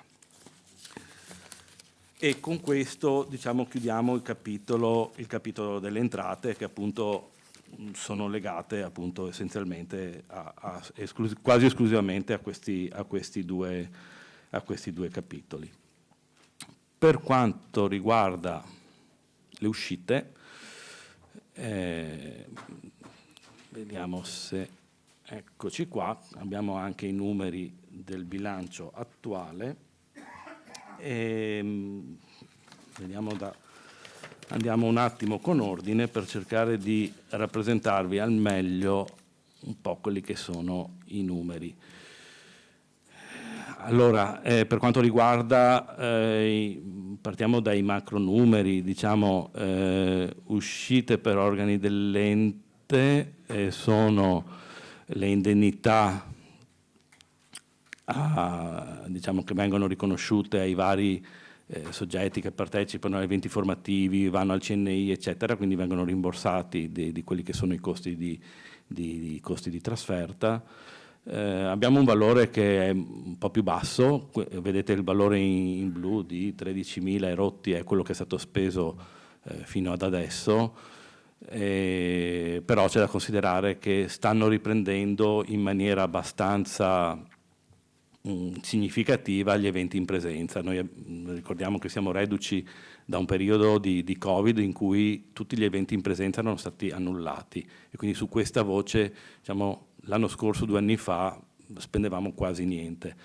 C'è un ritorno alla presenza, quindi si va a Roma, ci sono colleghi che appunto i vari gruppi di lavoro, gruppi tematici devono partecipare a delle riunioni o a Roma o con la FOIV, insomma sul territorio, quindi questi rimborsi li abbiamo mantenuti intorno ai 20.000 euro perché appunto nonostante quest'anno ci sia stata una spesa più bassa è probabile, presumibile che ci siano comunque ci possa essere un aumento perché la tendenza è quella di ritornare alla presenza. Per quanto riguarda i compensi per il personale, siamo intorno ai 170.000 euro, il valore non si discosta molto dal valore, sia dal valore di quest'anno che da quello che era stato più o meno preventivato l'anno scorso e quindi più o meno l'abbiamo assestato intorno a quel valore di 170.000 euro. Poi ci sono tutte le varie poste che riguardano i costi per l'organizzazione delle assemblee, diciamo per vari eventi. Ovviamente siamo reduci da un 2023 in cui ci sono state parecchie, c'è stata un'esposizione abbastanza importante per quanto riguarda appunto gli eventi, soprattutto quello del 19 giugno, in cui appunto c'è stato un impegno anche economico importante per arrivare al risultato che abbiamo ottenuto. Ovviamente per il 2024 non ci aspettiamo un impegno così sostanzioso, per cui abbiamo cercato di rivedere al ribasso le relative voci. E quindi diciamo, su questi argomenti troverete dei valori negativi. Spese per attività di collaborazione e consulenza, lì abbiamo dato un incremento, abbiamo un incremento in parte di 15.000 euro, che è presuntivo. Finora diciamo, tutti i vari colleghi che supportano l'ordine, quindi consulente che segue le paghe, il consulente che segue la parte contabile, c'è il consulente, l'avvocato, insomma ci sono tutta una serie di consulenti per i quali stiamo ricevendo generalmente la conferma del mantenimento dei contratti precedenti, quindi l'importo in linea di massima dovrebbe rimanere allineato a quello dell'anno scorso,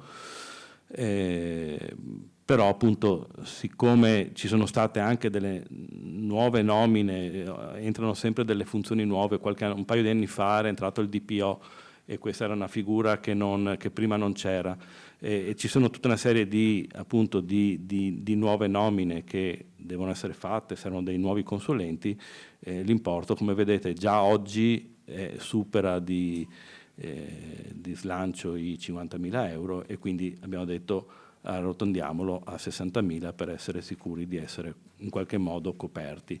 Sono in genere quindi numeri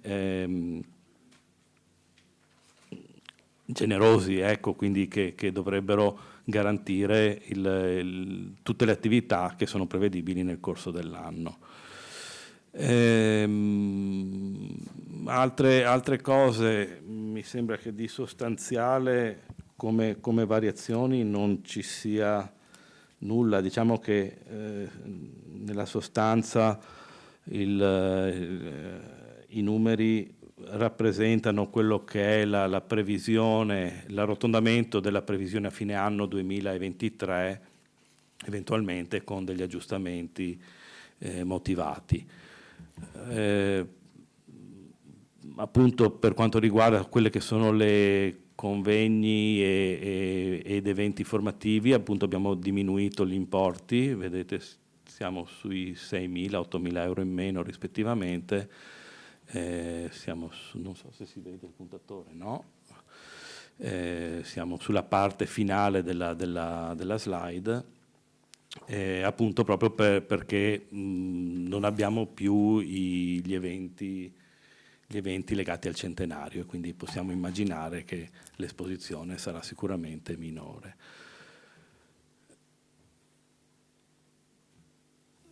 Gli ultimi diciamo, contributi economici, che poi sono forse una parte importante di quello che è l'impegno dell'Ordine verso le varie istituzioni che ci aiutano o che ci supportano sulle varie attività, sono i vari contributi appunto al CNI. In primo luogo è il nostro principale, è per noi il nostro soggetto sponsorizzato principale, con circa 96.000 euro CNI, diciamo, si prende una bella fetta del bilancio dell'ordine, del nostro ordine provinciale.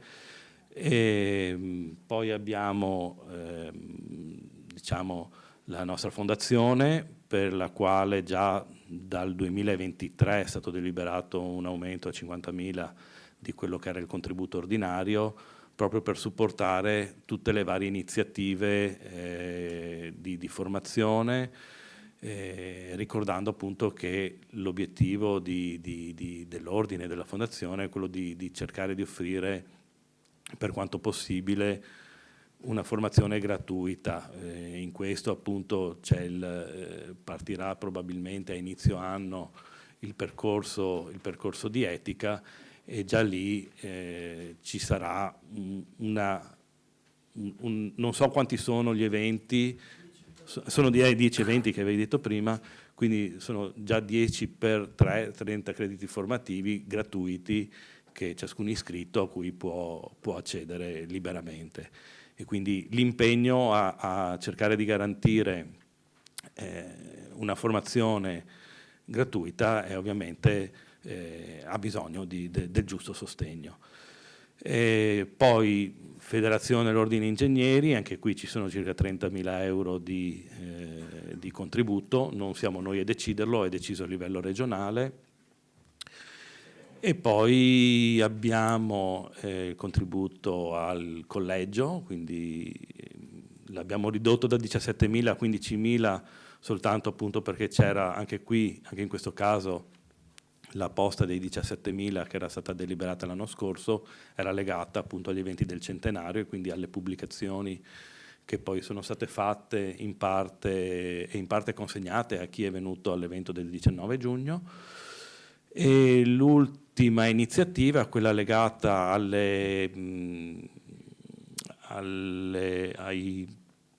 congresso, anche quella è una posta su cui non possiamo decidere più di tanto, nel senso che il regolamento del CNI impone la partecipazione di un numero prefissato. Per Padova sono di 6 delegati e il pagamento di 6 delegati. Anche se non va nessuno, noi comunque paghiamo le quote di questi 6 delegati.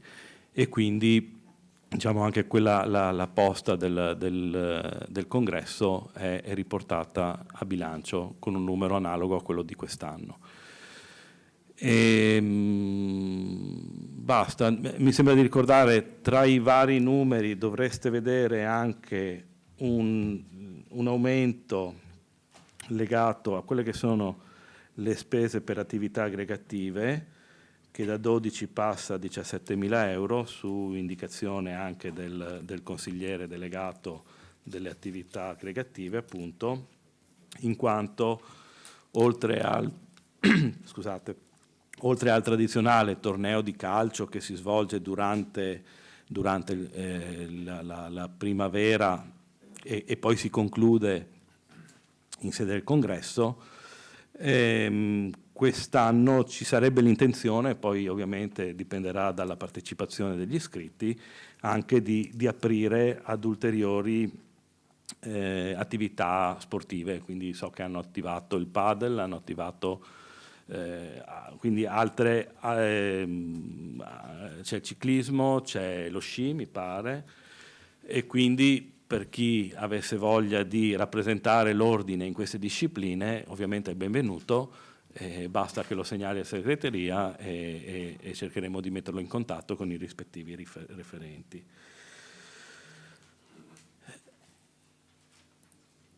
Io direi che da questo punto di vista il grosso dei numeri ve l'ho presentato.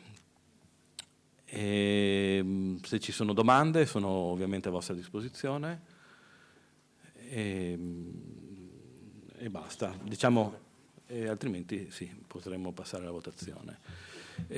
Come punto finale, chiaramente il bilancio chiude in pareggio. Abbiamo detto che non andiamo a utilizzare in nessun modo risorse accantonate, quindi gli accantonamenti restano tali e manteniamo appunto la quota, quindi uno degli obiettivi era proprio quello di dare il segnale di continuità e di non andare ad aggravare una situazione di quote, perché insomma ci sono anche colleghi in difficoltà e quindi volevamo evitare di dare segnali di aumento. Ecco.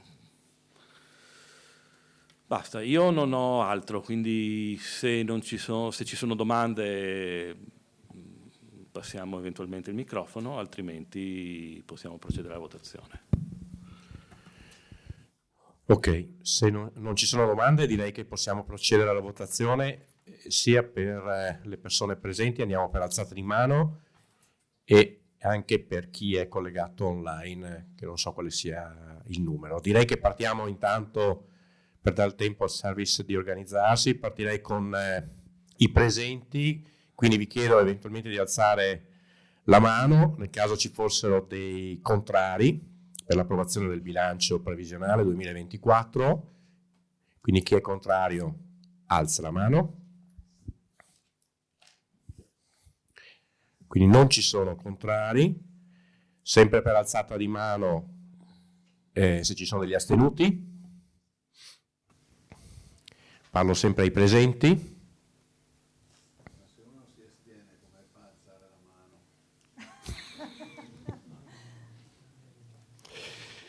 Non è ingegnere. No.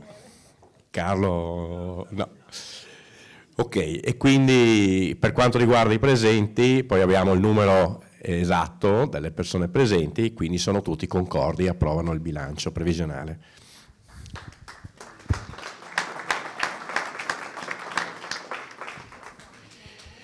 Riusciamo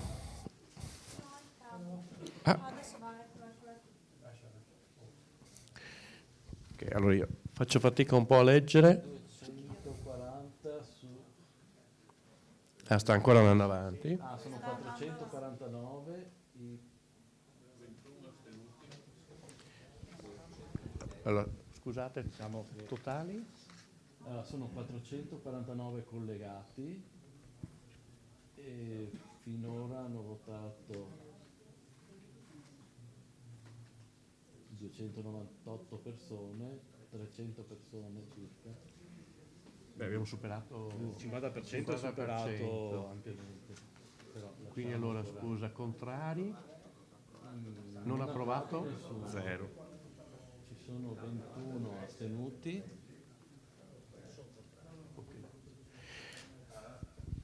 Beh, mentre lasciamo scorrere, diciamo che abbiamo superato comunque il 50%, quindi si ritiene il bilancio per il 2024 approvato dall'Assemblea. Grazie. Grazie a tutti.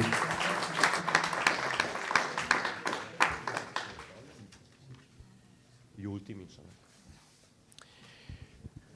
Ok, ora proseguiamo con le commissioni e quindi chiedo ad Alice, che è la nostra coordinatrice delle commissioni, di fare un piccolo intervento per capire quali sono gli argomenti e dove siamo diretti. Grazie. Grazie. Buonasera a tutti. 2 parole soltanto, sarò brevissima, sulle finalità e le attività che hanno svolto quest'anno le commissioni e i gruppi di lavoro. Le commissioni svolgono un ruolo importante in collaborazione con l'Ordine e Fondazione. In particolare sono impegnate nello studio di norme per la nostra professione, contribuiscono attivamente all'organizzazione del piano formativo e comunque cercano di trovare soluzioni ai problemi che tutti i giorni noi ci troviamo ad affrontare. L'anno appena trascorso è stato particolarmente intenso e denso di attività e per questo ringrazio tutti i presidenti e i colleghi che hanno partecipato. A titolo puramente esemplificativo, anche se altri esempi verranno dopo riportati dai nostri colleghi, cito il lavoro del gruppo impianti elettrici. Il collega Giancarlo Tedeschi, che non è potuto venire oggi, mi ha scritto stamattina che appunto lui si rende disponibile per chiunque volesse a essere portavoce per quanto riguarda osservazioni o modifiche riguardanti i testi normativi del CEI. Ricordo inoltre che le varie attività si svolgono sia in presenza che online. E per iscrivervi basta mandare una mail, se avete dubbi chiedete a me o chiedete all'ordine, alla segreteria che è sempre disponibile, e nel sito dell'ordine trovate tutte comunque le informazioni. Adesso ho finito, sono stata brevissima e vi lascio la parola ai miei colleghi. Grazie Alice. Mi aggiungo anch'io a quello che ci ha detto la coordinatrice, di gruppi di lavoro e di commissioni ce ne sono molte e quindi chiediamo effettivamente la disponibilità e il supporto di tutti perché ovviamente se c'è la volontà di lavorare insieme c'è anche modo di raggiungere determinati obiettivi, determinati traguardi. Ora chiedo che ci raggiunga il Presidente della Commissione Sicurezza Antincendio, l'Ingegner Guido Cassella, che ci racconta invece per quanto riguarda la Commissione Sicurezza e Antincendio. Allora, buonasera a tutti. Allora, innanzitutto mi associo nel piacere della presenza e saluto anche tutti i colleghi da casa. Il gruppo, ovviamente parlo a nome del gruppo, ma parlo anche a nome, in un certo senso, il gruppo è veramente allargato perché quando parliamo di temi come l'antincendio e la sicurezza è un tema che riguarda la professione. Quindi il lavoro è un lavoro di consiglio dell'ordine, spesso abbiamo affrontato i temi in consiglio dell'ordine, è un lavoro che la Fondazione è tutta coinvolta perché c'è tanto lavoro, il Presidente lo ha citato prima della Fondazione. Questa sinergia ordine-fondazione ha portato Padova, da quando c'è la Fondazione, ad essere leader a livello nazionale. Quindi sono orgoglioso di poterlo dire perché quando andiamo al Consiglio nazionale, andiamo in federazione, ci parlano molto bene delle iniziative che facciamo qua a Padova e quindi devo condividerlo con voi perché è una cosa che dicono magari soltanto a me o alle persone che vanno al Consiglio nazionale o alla federazione. E questo ci fa molto piacere, ci fa anche, ci stimola a fare sempre meglio. Parlava prima il Presidente dell'antincendio. Sull'antincendio voi sapete benissimo che Padova c'ha una storia, abbiamo avuto la fortuna di avere sempre dei comandanti molto attivi, un rapporto sempre proficuo, ma abbiamo anche avuto la fortuna di avere Fabio Dattilo e quindi ci ha consentito di creare dei gruppi con Vigili del Fuoco e anche col Consiglio nazionale molto efficaci. Non vi tedio su questo perché abbiamo scritto tantissime cose sulle newsletter, cito soltanto l'ultima iniziativa che diceva il Presidente prima, il Presidente Sfarz, e siccome ormai la parte Vigili del Fuoco è incranata e per fortuna hanno fatto anche da modello e quindi anche come categorie siamo rappresentati nel CCTS, quindi quello che norma tutte quante le nuove regole di prevenzione incendi, e abbiamo anche dei validi rappresentanti. Quello che volevo citare era perché quel convegno di maggio, perché la prevenzione incendi non è soltanto la parte normativa, non è soltanto la parte vigile del fuoco. Tutti noi, quelli che si occupano di antincendio, sanno benissimo che la direzione dei lavori antincendio è un'attività complessa, non riconosciuta spesso, difficile da fare, è più chiesto la parte finale, quello della certificazione finale. Arrivare alla fine di un processo già con realizzato e certificare, voi sapete che è una cosa che non può andare bene. E come altra cosa, noi arriviamo spesso dopo 5 anni di manutenzioni, di verifiche e controlli per i rinnovi e in alcuni casi magari anche negli ultimi giorni, e quindi con tutte le difficoltà del caso. Allora il convegno voleva proprio focalizzare sulle problematiche proprio applicative e cercare di coinvolgere gli attori, il Consiglio nazionale sicuramente, ma anche i vigili del fuoco in una parte che ovviamente a loro interessa meno, perché loro nel momento in cui c'è il professionista antincendio che certifica, la loro parte, la sussidiarietà si è realizzata.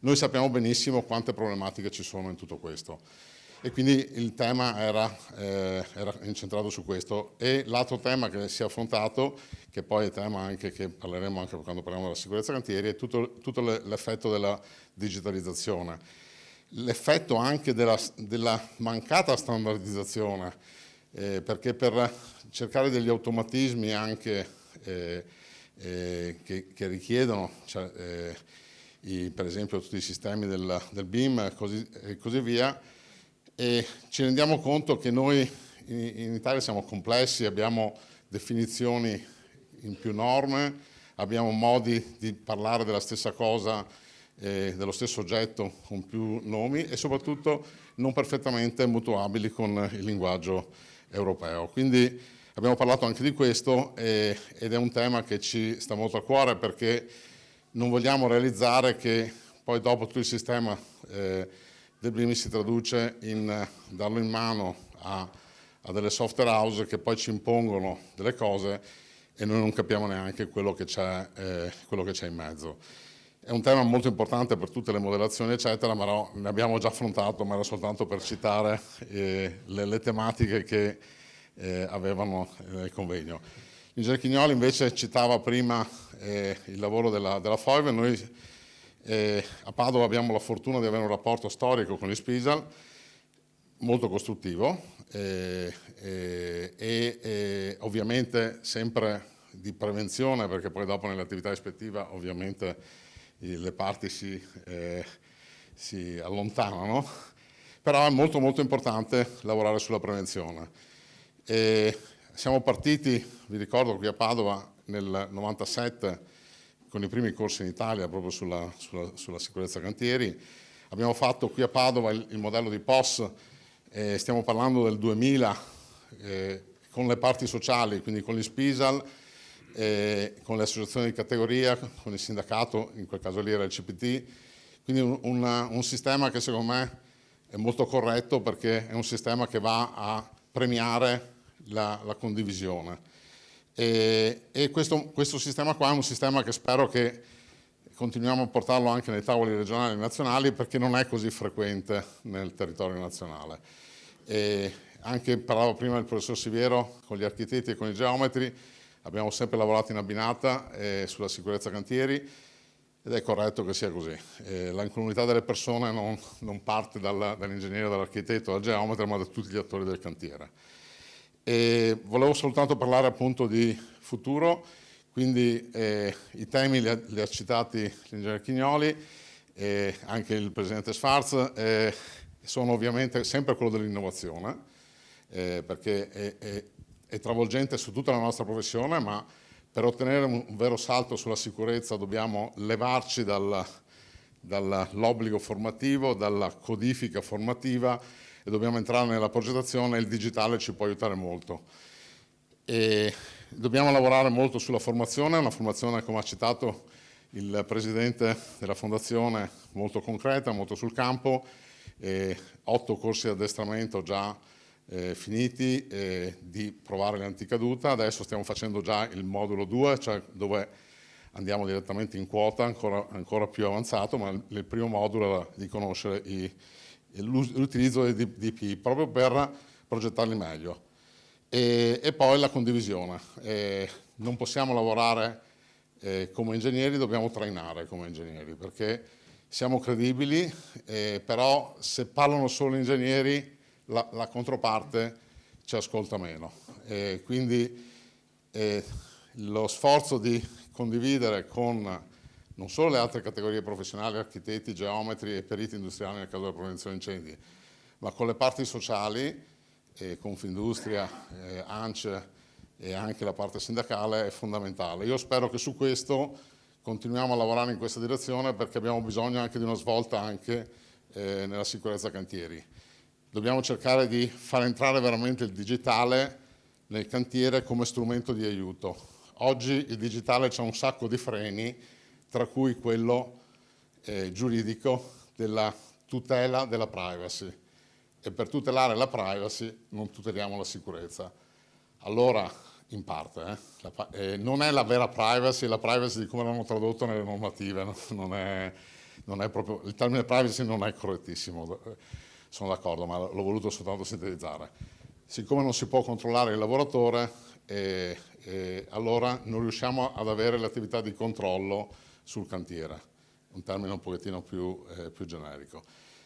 Questa parte qua è una parte che dobbiamo superarla, perché se superiamo questo assieme ai sindacati, assieme alle associazioni di categoria, forse allora il numero degli infortuni veramente diminuisce. Se no noi abbiamo una lenta diminuzione ogni anno, ma non facciamo il salto. Quindi grazie all'Ordine della Fondazione e grazie a tutti voi per l'attenzione.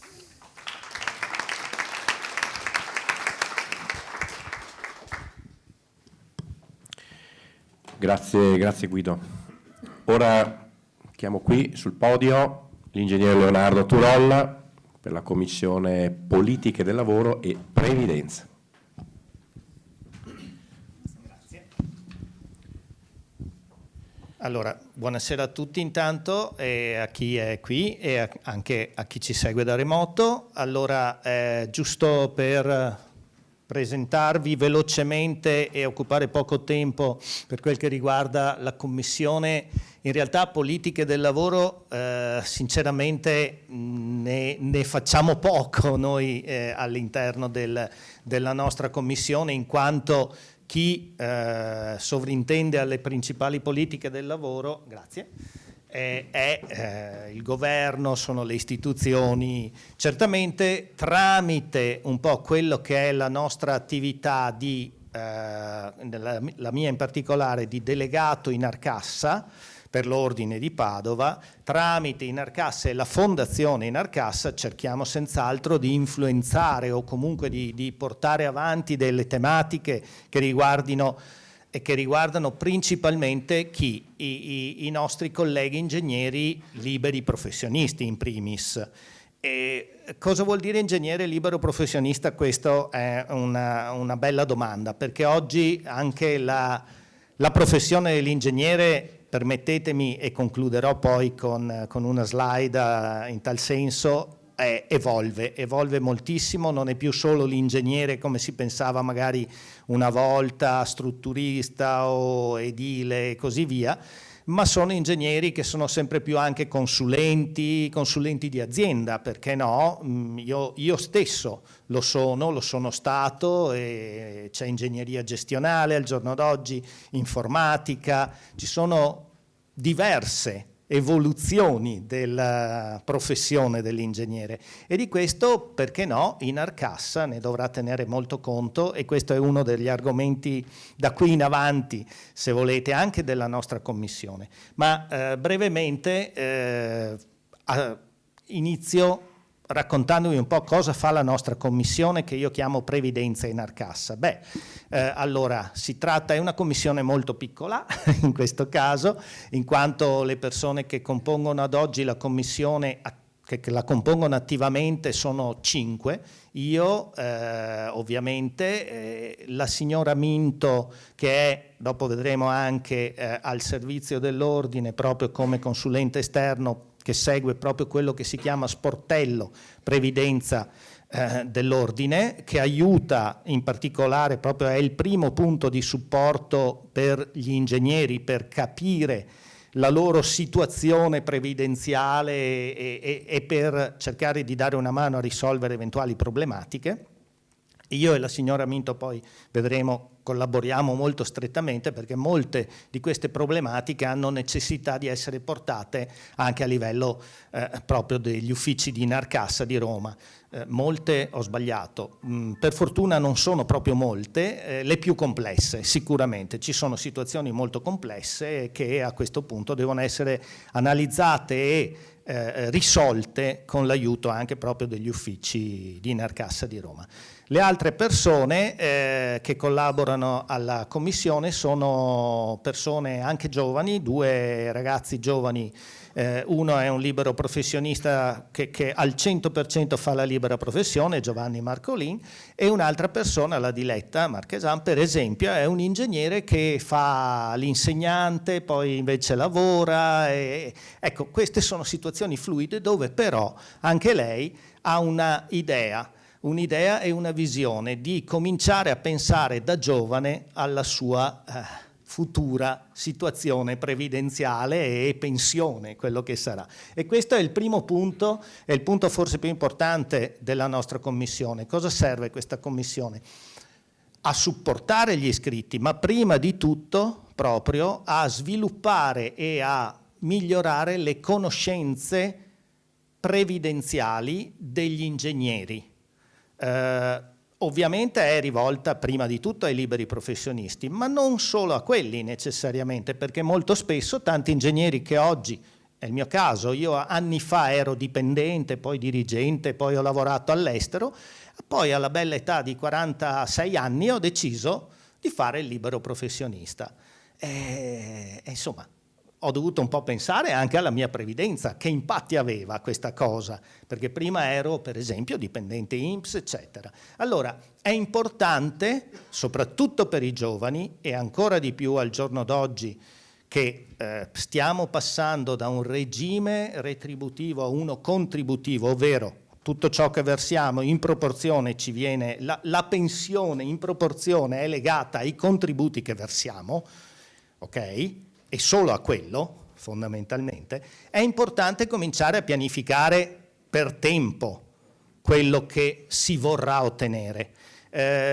Io salto di palo in frasca velocemente perché, per esempio, uno degli impegni che ho personalmente, che mi sto prendendo, è quello di forzare in Arcassa, quindi sto diciamo creando un gruppo di spinta verso gli uffici in Arcassa di Roma, a far sì che nel sito di Inarcassa, che voi ogni tanto magari avrete guardato per motivi vari, per i pagamenti, per capire come siete messi, eccetera, far sì che in quel sito si possa un domani cominciare a simulare non più la pensione con quello che si è versato, ma cominciare già da giovani a dire: bene, se io volessi andare in pensione e avere una pensione lorda di 30.000 euro, quanto devo versare, quanto devo aver versato in tutto il mio periodo? Ok? Quindi rovesciare un po' il concetto, perché oggi sappiamo che da quello che abbiamo versato, questo già più o meno si ottiene sul sito, da quello che abbiamo versato si riesce a fare un calcolo approssimativo, a simulare quello che più o meno sarà la nostra pensione. Io sto cercando, con un gruppo di lavoro all'interno di Inarcassa e quindi anche proprio parlandone all'interno della nostra commissione, perché mi sono arrivati diversi input, grazie, da alcuni dei nostri giovani che finalmente cominciano a partecipare anche ai nostri eventi, mi sono arrivati degli input di dire ok, ma io vorrei capire, se io comincio una certa attività e vado avanti per 20 anni, 30 anni e volessi arrivare ad avere questo tipo di pensione, che cosa devo mettere via, che cosa dovrò versare? Questo sta, vi dico, rivoluzionando un po' le idee e la mente anche all'interno di Narcassa, perché ci sono varie novità che arriveranno, speriamo non tra molto tempo, anche sulla possibilità di fare dei versamenti volontari, sulla possibilità di fare e incrementare alcune retrocessioni dell'integrativo e così via.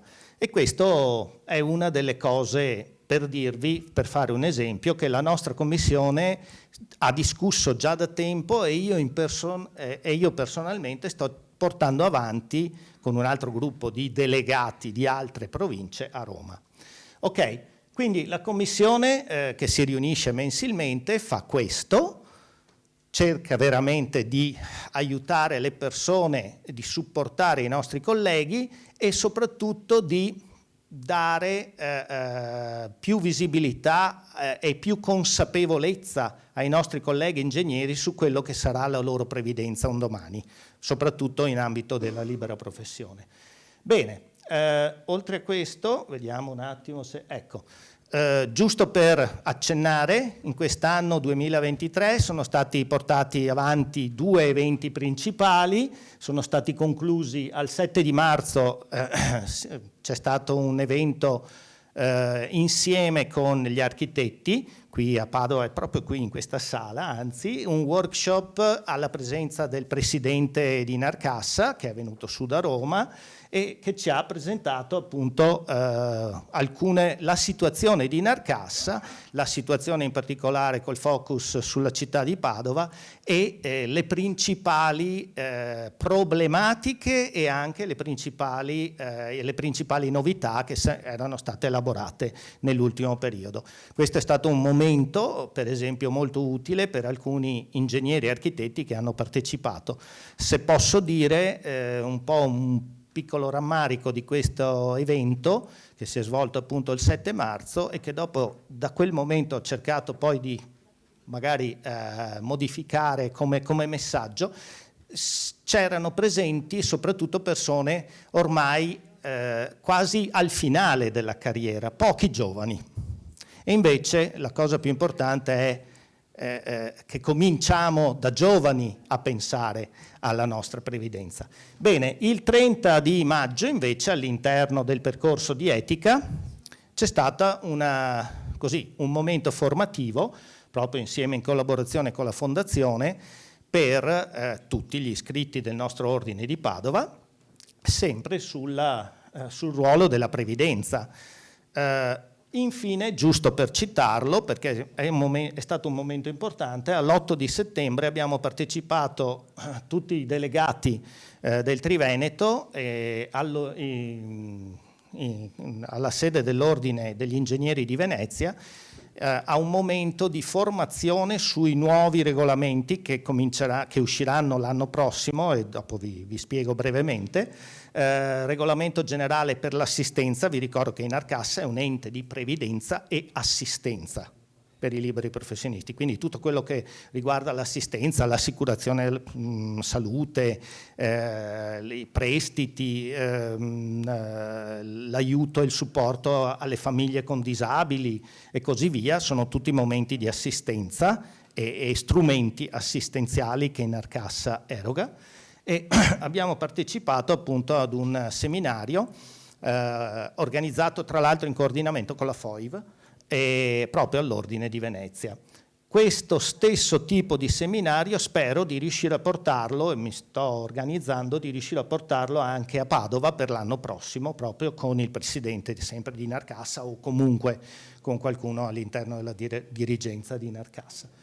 Bene, per il 2024 sto pensando e stiamo organizzando sia con la federazione sia con l'ordine almeno ancora una volta un paio di eventi. Uno che cercherò di gestire personalmente è su proprio la formazione base per Inarcassa, per i giovani, per i nostri giovani ingegneri, coloro che pensano di fare la libera professione o di diventare liberi professionisti un domani, quindi proprio le regole di base e le opportunità e le problematiche che questo può creare per cercare sempre più di dare consapevolezza.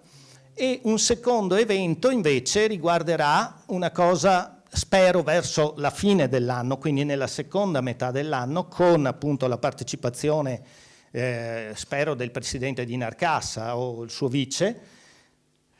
Parleremo soprattutto di questo punto qua, iscrivibilità, perché i grandi temi in campo per la previdenza e per Inarcassa sono senz'altro la sostenibilità, perché se non c'è sostenibilità non ci sono i soldi per pagare le pensioni e così via. Adeguatezza, perché questo è un tema che comunque continua da sempre, cioè l'adeguatezza delle pensioni, soprattutto per chi sarà completamente contributivo, e dovrà capire come avere una pensione adeguata e quanto dovrà per esempio versare nel tempo, e questo sarà un tema altrettanto importante, ma un tema nuovo e sempre più importante è l'iscrivibilità, cioè l'ingegnere e la professione dell'ingegnere, anche il libero professionista, è sempre più fluida, permettetemi questo termine, cioè ci si iscrive, ci si disiscrive, si entra, si esce e poi non si fa più solo il libero professionista, che ne so, progettista, costruttore o così via. Si fa anche, per esempio, adesso mi viene in mente un termine per gli architetti. Gli architetti hanno molti liberi professionisti che fanno i designer. I designer non erano considerati minimamente all'interno di un'Inarcassa. Okay? Dal nostro punto di vista ci sono consulenti informatici, ci sono consulenti aziendali, sempre di più. E non sanno, ve lo dico io, perché continuo ad avere richieste di informazione, di chiarimento, se iscriversi per esempio alla gestione separata INPS, ad Inarcassa, e così via, anche perché la gestione separata, che è l'altra forma previdenziale di INPS, diciamo che Inarcassa e gestione separata un po' e INPS sono un po' in competizione, nel senso che permettetemi il termine, cercano di rubarsi gli iscritti, perché un iscritto vuol dire portare anche un po' di soldini all'interno del proprio ente, e invece ci sono è sempre più chiaro, e dovrà essere sempre più chiaro appunto, quello che riguarda l'iscrivibilità dell'ingegnere, e questo sarà un tema 2024 e oltre. 2024 avremo anche regolamenti generali e dell'assistenza, che finalmente sarà un regolamento separato e completo, e anche i chiarimenti per tutti i regolamenti per le società. Adesso guardo il mio amico Mauro che tempo fa mi aveva fatto una domanda al riguardo per una società, e lì c'erano ancora dei punti oscuri sui regolamenti di Inarcassa che stiamo cercando, grazie alla nostra commissione, ma non solo ovviamente, per carità, di semplificare, chiarire e migliorare. Bene, ultimo punto, e con questo chiudo, lo ricordo, se non fosse ancora chiaro e noto a tutti voi, ma spero di sì, il nostro servizio, il servizio dell'ordine, grazie appunto al nostro ordine, che spero continui, visto che ormai è una specie di fiore all'occhiello, anzi non è una specie, è un fiore all'occhiello, ed è da anni che continua a servire i nostri colleghi, il nostro sportello previdenza, con la signora Minto che se ne occupa in prima persona, e che si riunisce tutti e che si trova in sede tutti i mercoledì. Quindi se c'è qualcuno che ha domande, ditelo anche ai vostri colleghi, che chiami direttamente in segreteria all'ordine per fissare un appuntamento al mercoledì mattina con la signora Minto per chiarire tutti i suoi dubbi, le sue perplessità. Qualora ci siano casi particolarmente complessi, la signora Minto lavora direttamente poi con me per cercare di portare avanti e chiarire queste casistiche anche a livello di uffici in Inarcassa a Roma, proprio per la posizione del singolo iscritto. Ma non solo, perché a volte quella situazione del singolo iscritto fa permettetemi il termine, fa giurisprudenza, cioè diventa un caso molto interessante che permette magari di fare delle modifiche ai regolamenti, perché effettivamente la situazione magari è una situazione che diventa comune e i regolamenti, vi ricordo, come tutto, come vi ho appena detto, evolvono. Quindi è importante che questo venga portato anche a livello nazionale, se necessario. Ecco, io con questo ho riassunto tutto il lavoro che cerchiamo di portare avanti. Ovviamente ben venga, se avete piacere di partecipare, se avete domande o cosa, scriveteci vedete l'indirizzo previdenza@padovaorgineingegneri.it è l'indirizzo dello sportello Previdenza, e il mio invece lo vedete qui, lturolla@leonardoturolla.com, a disposizione. Grazie.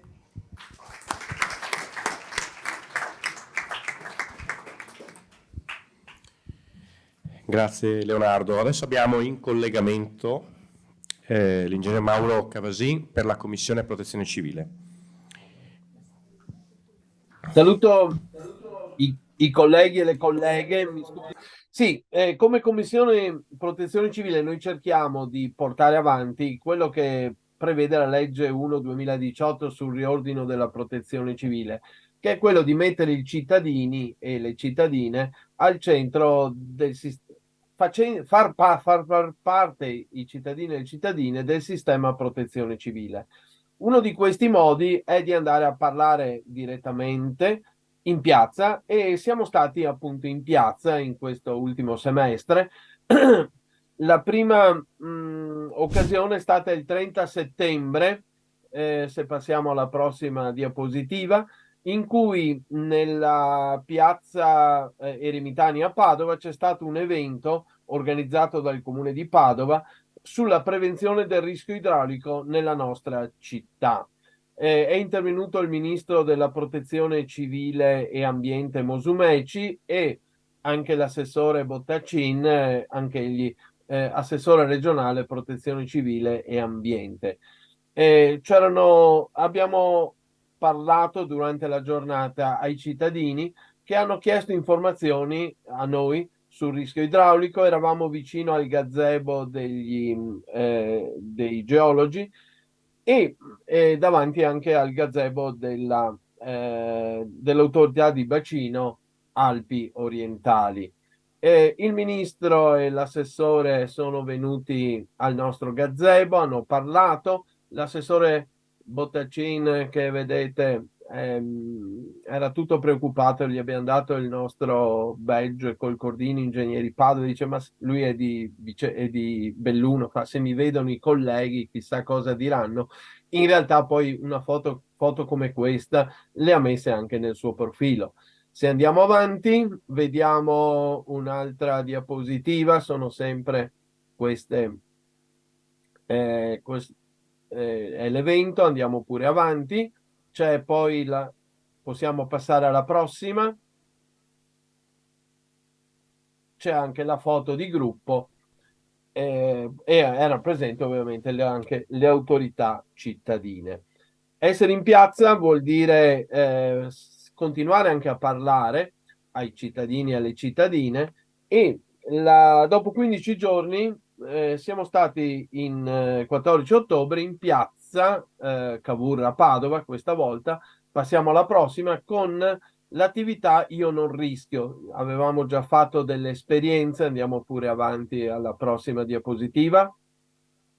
Avevamo già fatto esperienze con il non rischio. Questo è il poster di Io non rischio, dove vedete che siamo presenti anche noi assieme alla Protezione Civile del Comune di Padova e ad altre enti e associazioni che lavorano in tal senso. In questa occasione abbiamo parlato di rischio idraulico, ma anche di rischio terremoto. Passiamo alla prossima, vediamo la piazza con Io non rischio, andiamo pure avanti, e qui vediamo anche il nostro gazebo, e passiamo pure alla prossima diapositiva, dove vediamo che i cittadini si sono avvicinati per vedere quello che facevamo. Abbiamo parlato, avevamo dei poster, ma avevamo anche due modellini che vediamo tra due diapositive. Possiamo pure andare avanti alla prossima e poi passare alla successiva, dove vediamo due modellini. Quello a sinistra è un modellino inventato dal nostro collega Ubaldo Camillotti, che mostra la resistenza sismica. È fatta è molto chiaro quello che avviene, dove vediamo che un fabbricato costruito con dei mattoncini di legno ha diversa resistenza se è appoggiato direttamente sul terreno, il foglio bianco, o appoggiato su dei rulli. Muovendo il foglio bianco vediamo come il fabbricato di destra crolla subito, mentre l'altro ha una certa resistenza. Ci sono anche i video che adesso però risparmio per motivi di tempo. Sulla parte destra della diapositiva invece vediamo un bel secchio pieno di sabbia umida, dove abbiamo dimostrato la liquefazione del terreno, cioè come un fabbricato sprofonda. Il fabbricato era un piccolo mattone, se viene soggetto al sisma, cioè scuotendo il secchio. Questo ha avuto un grande interesse, anche perché è stato proprio questi due esempi hanno rappresentato delle prove pratiche sperimentali che hanno interessato moltissimo i cittadini e le cittadine, specie quelli di più giovane età. Questo assieme a Io non rischio, che è una manifestazione nazionale. Il 14 dicembre è la giornata nazionale Io non rischio, organizzato dal Dipartimento Nazionale di Protezione Civile. Ecco, questo è quello che abbiamo fatto ultimamente, però io faccio una riflessione, voglio essere anche un po' provocatorio, se vogliamo. Questa è un'attività dell'ordine, è l'ordine che si mette a disposizione dei cittadini e delle cittadine. E per fare questo e per attuare anche quelli che possono essere i futuri programmi, sarebbe importante poter andare nelle scuole. L'abbiamo già fatto, però in modo un po' saltuario. Ecco, questa è la diapositiva che ci mostra il nostro gazebo, sempre il 14, con a destra la colonna portante non solo del gazebo ma anche dell'attività, e ho voluto metterla. Aspettiamo un attimo di andare avanti con le diapositive, poi l'ultima sarà proprio finale. Andare nelle scuole, portare il messaggio sicurezza, il terremoto, il rischio idraulico o altri rischi è una cosa bellissima, perché costruisce la sensibilità alla sicurezza fin dall'adolescenza o anche prima. Però bisogna essere squadra, bisogna essere un certo numero e dobbiamo dire che chi formalmente, cioè la nostra commissione, di fatto è formata da pochi che si attuano, che si rendono disponibili, in questo caso andare in piazza, o che potrebbero essere disponibili andare a portare questo messaggio nelle scuole. Qual è il messaggio? Il messaggio è di cercare di trovare colleghi e colleghe che rendono una disponibilità. Non ci vuole moltissimo, non sono impegni che prevedono un minimo di organizzazione, di prevenzione, però è necessario sicuramente che il nostro numero aumenti, che non sia solo il numero delle persone e dei colleghi e colleghe che hanno dato la mail per cui sono in una mailing list, ma che di fatto partecipino. Scusate, io sono molto diretto, ma credo che se si vuole attuare un progetto è questo. Ecco, abbiamo dei progetti. Uno è quello di andare nelle scuole a parlare di questo. C'è un altro progetto che abbiamo ipotizzato di fare con una scuola, un progetto guida sulla sicurezza nella scuola riferita alle diverse abilità. Ne abbiamo parlato anche con Guido Cassella, che è sempre pronto e compartecipe di questo. Però se noi decidiamo di fare un qualche cosa è necessario proprio il contributo di molti e molte di noi all'interno. Potremmo partecipare, se ne avremo le risorse umane per farlo, al progetto 10 città, 10 scuole, progetti di sicurezza degli allievi e delle allieve nelle scuole, portato avanti, promosso dal Consiglio nazionale nostro e portato avanti in scuole. L'anno scorso avevamo valutato la possibilità, ma non c'erano le risorse umane per andare avanti. Ecco, io concludo il mio intervento a nome della Commissione proprio per cercare di fare squadra, fare gruppo, avere un gruppo, una squadra che lavora. L'ultima diapositiva che mandiamo è stata fatta, dovrebbe essercene un'altra che non vedo.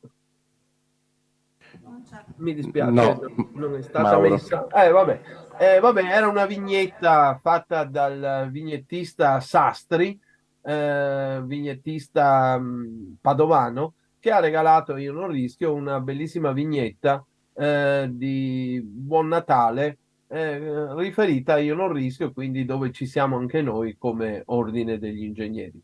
Eventualmente, non so, probabilmente non l'ho mandata per mia superficialità. Se posso mandarla a un indirizzo, può essere il Buon Natale alla fine di questa assemblea. Saluto tutti e ringrazio. Grazie Mauro. Ci sono gli ultimi due interventi. Chiamo per il gruppo di lavoro Sostenibilità e Innovazione l'ingegnere Daniele Ottolitri. Hai le slide? Sì. Eccoci, scusate. Allora, il gruppo Sostenibilità e Innovazione è un gruppo, diciamo, che si è costituito qualche anno fa e che cerca di portare avanti i temi relativi appunto alla sostenibilità e innovazione per promuovere, diciamo, la cultura della sostenibilità che oggi, diciamo, pervade un po' la nostra professione in vari ambiti. Proponiamo in particolare occasioni formative, occasioni di approfondimento con appunto gli interessati su queste materie e poi anche una serie di collaborazioni, alcune abbiamo svolte anche quest'anno, su temi specifici. Scusate, eccolo qua. Venendo alle attività che abbiamo svolto nel corso dell'anno, all'inizio dell'anno abbiamo tenuto un seminario, sono stati 4 incontri con una notevole partecipazione.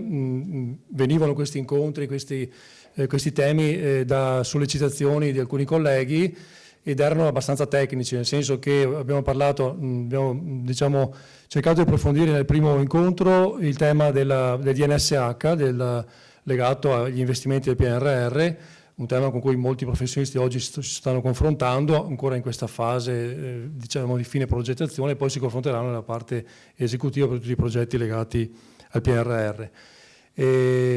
Abbiamo parlato nel secondo incontro dei criteri ambientali minimi, che penso ormai conosciamo tutti e che diciamo, diventano un ulteriore obbligo nei progetti pubblici.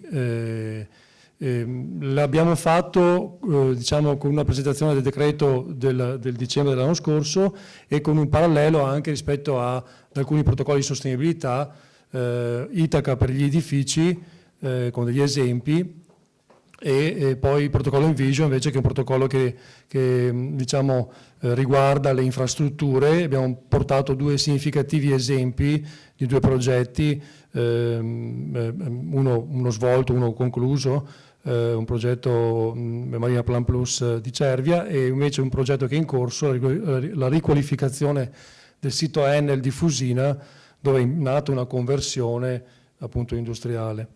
Ecco, questi erano i primi 2 incontri. Gli altri incontri, gli altri 2 seminari, gli altri 2 appuntamenti, uno si è rivolto in particolare all'innovazione, al project management e alla qualità, con 2 autorevoli diciamo, relatori che ci hanno parlato degli aspetti di innovazione nella professione e delle tecnologie abilitanti per l'industria 4.0. Infine il quarto incontro ha voluto vedere un po' più in là, e anche qui con il contributo di relatori insomma, di un certo significato. Abbiamo cercato di capire quali sono le esperienze promosse nell'ambito dell'innovazione e ricerca dell'Università di Padova, in particolare per quanto riguarda UNIZEB, una realtà con cui abbiamo collaborato diverse volte in questi anni. Poi abbiamo avuto il professor Beghi che ci ha illustrato il Digital Twin, e quindi ci ha fatto una presentazione di questo tema che appunto farà parte delle attività del futuro della nostra professione. Infine abbiamo concluso con l'Industria 5.0, con l'introduzione della sostenibilità all'interno dei processi industriali, e quindi anche qui con una riflessione fatta dal nostro collega Paolo Foletto, che ha voluto vedere un po' un'integrazione di queste cose. Oltre a questo ciclo di seminari, in quest'annata abbiamo contribuito all'evento del 19 settembre dall'acqua all'idrogeno, quello che appunto citava prima il professor Benato, che è stato un intervento, un evento interessante, appunto perché ha visto una serie di ha visto l'acqua da diversi punti di vista, partendo dall'idroelettrico e arrivando poi addirittura all'idrogeno. Tutti temi che naturalmente meritano approfondimenti successivi. Abbiamo svolto, come abbiamo fatto anche in passato, una visita tecnica che ha fatto seguito a quell'illustrazione di febbraio, diciamo, al cantiere Enel di Fusina. Qui dal punto di vista tecnico abbiamo visto il cantiere, un cantiere complesso, sia dal punto di vista, diciamo, l'abbiamo visto con i project manager, sia dal punto di vista dell'organizzazione del cantiere e della, diciamo, specificità tecnica del cantiere, e anche dal punto di vista dell'organizzazione intesa come sicurezza. Eravamo un gruppo di 30 colleghi. Venendo invece alle attività nuove e quelle che abbiamo in programma, ce ne sono alcune che in qualche modo abbiamo riproposto, riproponiamo, rimandandole anche dal passato. Una prima attività che vorremmo svolgere, adesso vediamo in che maniera, è un approfondimento sulla normativa relativa alle infrastrutture per energie rinnovabili. Sapete che è stato recentemente pubblicato qualche giorno fa i decreti attuativi per le comunità energetiche. Ne abbiamo già parlato all'interno dell'ordine, anche con dei corsi specifici, però oggi forse è il caso di fare un po' un recap anche di questo tema, che offre delle opportunità anche appunto per noi professionisti, e legandolo magari anche ad altre possibilità, ad altre forme che non sono solo il fotovoltaico, altre forme di energie rinnovabili. Ecco, un altro tema che riproponiamo, vorremmo quest'anno finalmente sviluppare questo corso, è un corso abilitante per esperti del protocollo Itaca. Il protocollo Itaca è un protocollo di sostenibilità degli edifici, è, diciamo, la soluzione italiana, diciamo, alla sostenibilità, perché è assolutamente allineato alla normativa italiana. Vorremmo organizzare questo corso, se riusciamo anche in collaborazione col FOIV e con l'Ordine degli Architetti, perché riteniamo sia, diciamo, utile per i giovani, qualificante, ed è assolutamente legato a tutta la normativa italiana, in particolare la normativa energetica italiana. L'idea è quella di coinvolgere appunto gli esperti del settore, abbiamo già sentiti, abbiamo aspettato che ci si sedimentasse un po' la normativa, perché in questi ultimi anni la normativa sulla sostenibilità è veramente stata molta.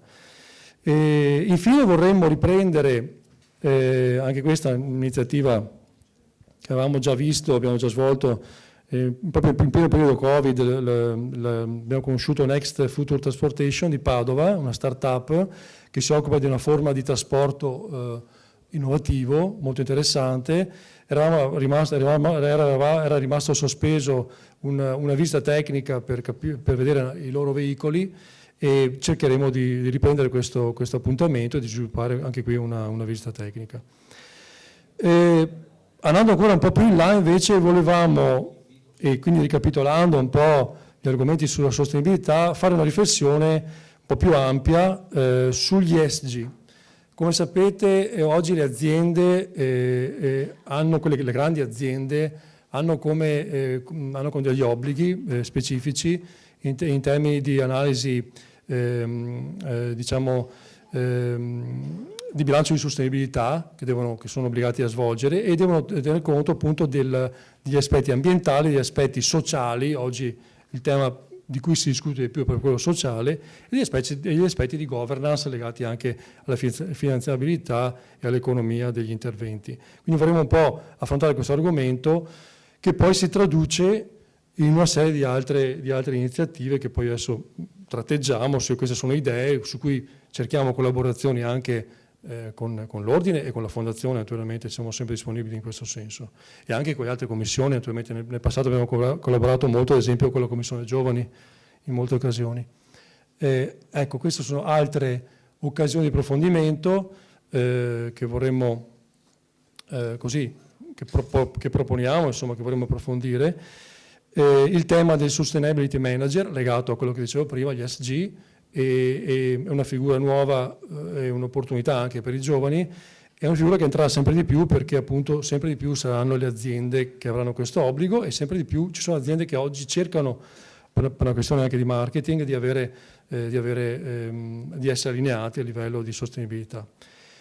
Un altro tema spinoso, nuovo, nuovissimo, e che merita approfondimento è quello dell'adattamento climatico, quindi trovare anche qua degli spunti per fare le valutazioni tecniche, cosa non semplice, perché andiamo su temi che non sono sempre ingegneristici, ma sono anche di altri settori. Vorremmo fare un approfondimento anche sui materiali critici, sui famosi 32 materiali critici di cui oggi molto si parla per le implicazioni politiche a livello globale, e anche qua per capire le possibilità, gli sviluppi tecnici e le alternative. Infine due temi un po' slegati, ma insomma sempre connessi: il tema dell'informazione dei fake. Ecco, questo sarebbe un tema, ad esempio, su cui potremmo dire moltissimo, perché come ingegneri oggi dobbiamo avere una capacità critica, dobbiamo avere la capacità di leggere la mole di informazioni, di dati e di elementi, diciamo, di evidenze scientifiche che arrivano, no? Dobbiamo essere noi quelli che devono avere delle parole esatte su queste cose, non possiamo permetterci di assecondare in questa realtà complessa, insomma, quello che ci arriva senza avere una capacità critica.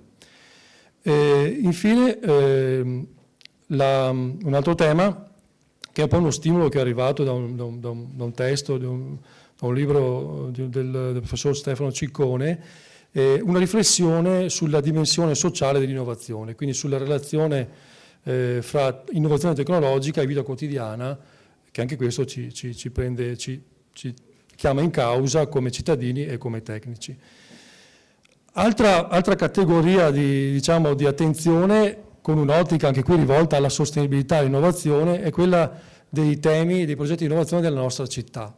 La nostra città, come diceva giustamente prima il Presidente, sarà interessata nei prossimi anni da progetti molto grandi, molto importanti, su cui credo sia doveroso, giusto, e sarebbe bello avere degli approfondimenti e capire anche appunto che visione hanno questi progetti. Ci riferiamo in particolare naturalmente al progetto del nuovo polo ospedaliero di Padova, sarà l'hub sanitario probabilmente più grande d'Italia, dai numeri che stanno girando, al tema dei trasporti della nostra città, tema sempre attuale, alle iniziative di resilienza e di adattamento climatico. Anche qua riprendo un concetto che avevo espresso prima, perché sapete che in particolare i centri delle città saranno sotto sforzo nei prossimi anni, si prevedono temperature medie in centri città nei prossimi 15-20 anni che arriveranno anche a 50 gradi, quindi le iniziative sono necessarie in questo senso. Poi capire, e qui sono alcuni esempi naturalmente, i contenitori culturali, cioè una riflessione sui contenitori, quelli vecchi, quelli presenti a Padova. Padova è una città anche turistica, e quelli nuovi, ad esempio la Caserma Prandina come altri. Infine, in tema più diciamo, ambientale, di gestione dei rifiuti, di gestione del ciclo dei rifiuti, abbiamo il progetto, anche questo di imminente partenza, della linea 4 termovalorizzatore. Anche qua capire cosa significa a livello di impatti, se sarà migliorativo, se sarà peggiorativo. Sarà sicuramente migliorativo, questo è noto, entrare anche in questi temi in maniera sempre con l'ottica che abbiamo noi, che è quella di rivolgerci alla sostenibilità dei progetti e all'innovazione che contengono. Io ho concluso, questi sono i nostri riferimenti, un po' di immagini del passato, le mail e anche le nostre informazioni poi le trovate sempre nel sito dell'Ordine degli Ingegneri con i vari verbali. Vi ringrazio, buone feste. Grazie. Grazie Daniele. E ultimo intervento, chiamo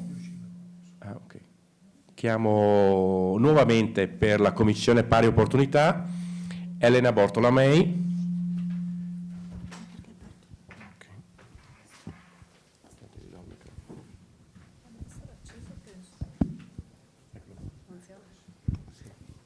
Si sente? Sì.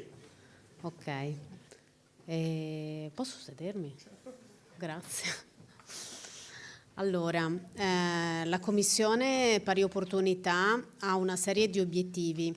In primis quello di promuovere azioni e interventi volti a assicurare una reale parità tra uomo e donna. In secondo luogo di promuovere azioni di formazione e di sostegno per le donne professioniste finalizzate a creare nuove opportunità. Inoltre ha come obiettivo quello di affrontare con specificità di genere i problemi di natura personale, professionale e organizzativa che costituiscono o possono costituire ostacolo alle donne e alle giovani professioniste. Ora, il mio scopo di oggi era quello di dire quelli che sono i grandi temi delle parità di genere e poi anche informare del fatto che il nostro ordine partecipa attivamente a un coordinamento pari opportunità interprofessionale della provincia di Padova, con lo scopo di creare sinergia fra le varie CPO e delle libere professioniste. In quest'ottica, oltre al nostro ordine, troviamo le agronome, le architette, le avvocatesse, le chimiche, le commercialiste, le consulenti del lavoro, le geologhe, le geometre, le perite agrarie e le notaie. Questo per manifestare la sempre più significativa presenza femminile all'interno delle diverse professionalità. Io con questo vi ringrazio, vi esprimo le mie più vive, come si dice, auguro a tutti insomma delle felici feste natalizie e vi ringrazio per avermi ascoltata. Buona serata.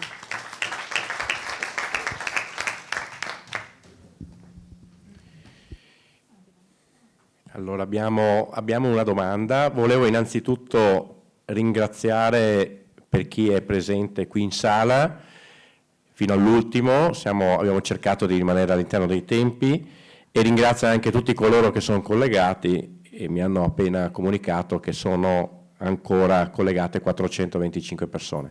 Però abbiamo una domanda, non so per chi, o è un commento. Si è toccato l'argomento diciamo dell'equo compenso. Allora, nella visione che ho io e che penso sia quella comune, questo dovrebbe essere orientato a tutti i lati della nostra professione. Non dobbiamo trascurare anche quella parte di attività che riguarda le consulenze tecniche d'ufficio per quanto riguarda il Tribunale. Anche lì dovrebbe essere applicato l'equo compenso. La mia esperienza attualmente è molto negativa in questo senso, perché l'ultima perizia che ho fatto, che mi è costata l'ira di Dio di fatica, mi è stata tagliata del 40%, nonostante fosse stata presentata conformemente ai dettami del decreto sui compensi, che poi sono compensi, diciamo, non vorrei sfondare il discorso parità di genere, da donna delle pulizie, cioè, tanto per dire, uno che va a pulire le scale di sicuro prende di più.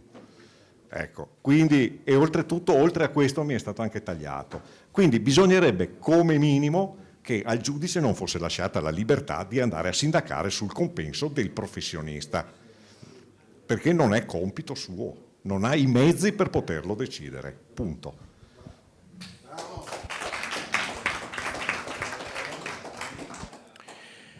Allora, ti ringrazio per questo intervento. Io posso solo aggiornarvi, sono pienamente d'accordo, anche perché mi occupo anch'io di consulenza tecnica d'ufficio e purtroppo il costo orario, la diaria è irrisoria.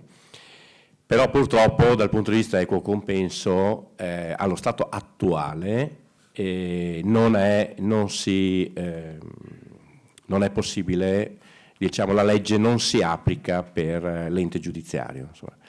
Ha delle procedure che sono rimaste diciamo, particolarmente indietro negli anni. Quello che posso invece comunicarvi, che è un tema che è all'ordine del giorno a livello nazionale, perché si sta lavorando in maniera importante e significativa in tal senso. Ci sono dei gruppi di lavoro guidati in questo caso dalla consigliera Carla Cappiello di Roma, che sta lavorando proprio con i ministeri per poter far accogliere o comunque portare l'applicazione dell'equo compenso anche diciamo, all'interno dei tribunali. Purtroppo la situazione ancora è in divenire, però speriamo insomma, di riuscire anche a far breccia anche su questo aspetto. E vi ricordo, prima di salutarvi, che il tema dell'equo compenso ha particolare molte sfaccettature anche legate ai codici di contratti.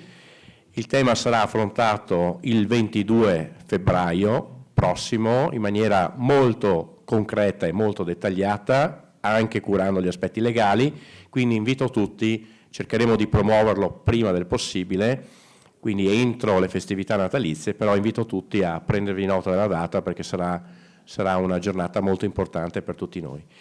Nel ringraziare la vostra partecipazione vi auguro di trascorrere delle buone e serene festività natalizie. Ringrazio tutti voi per essere giunti fino al termine della nostra assemblea. Grazie.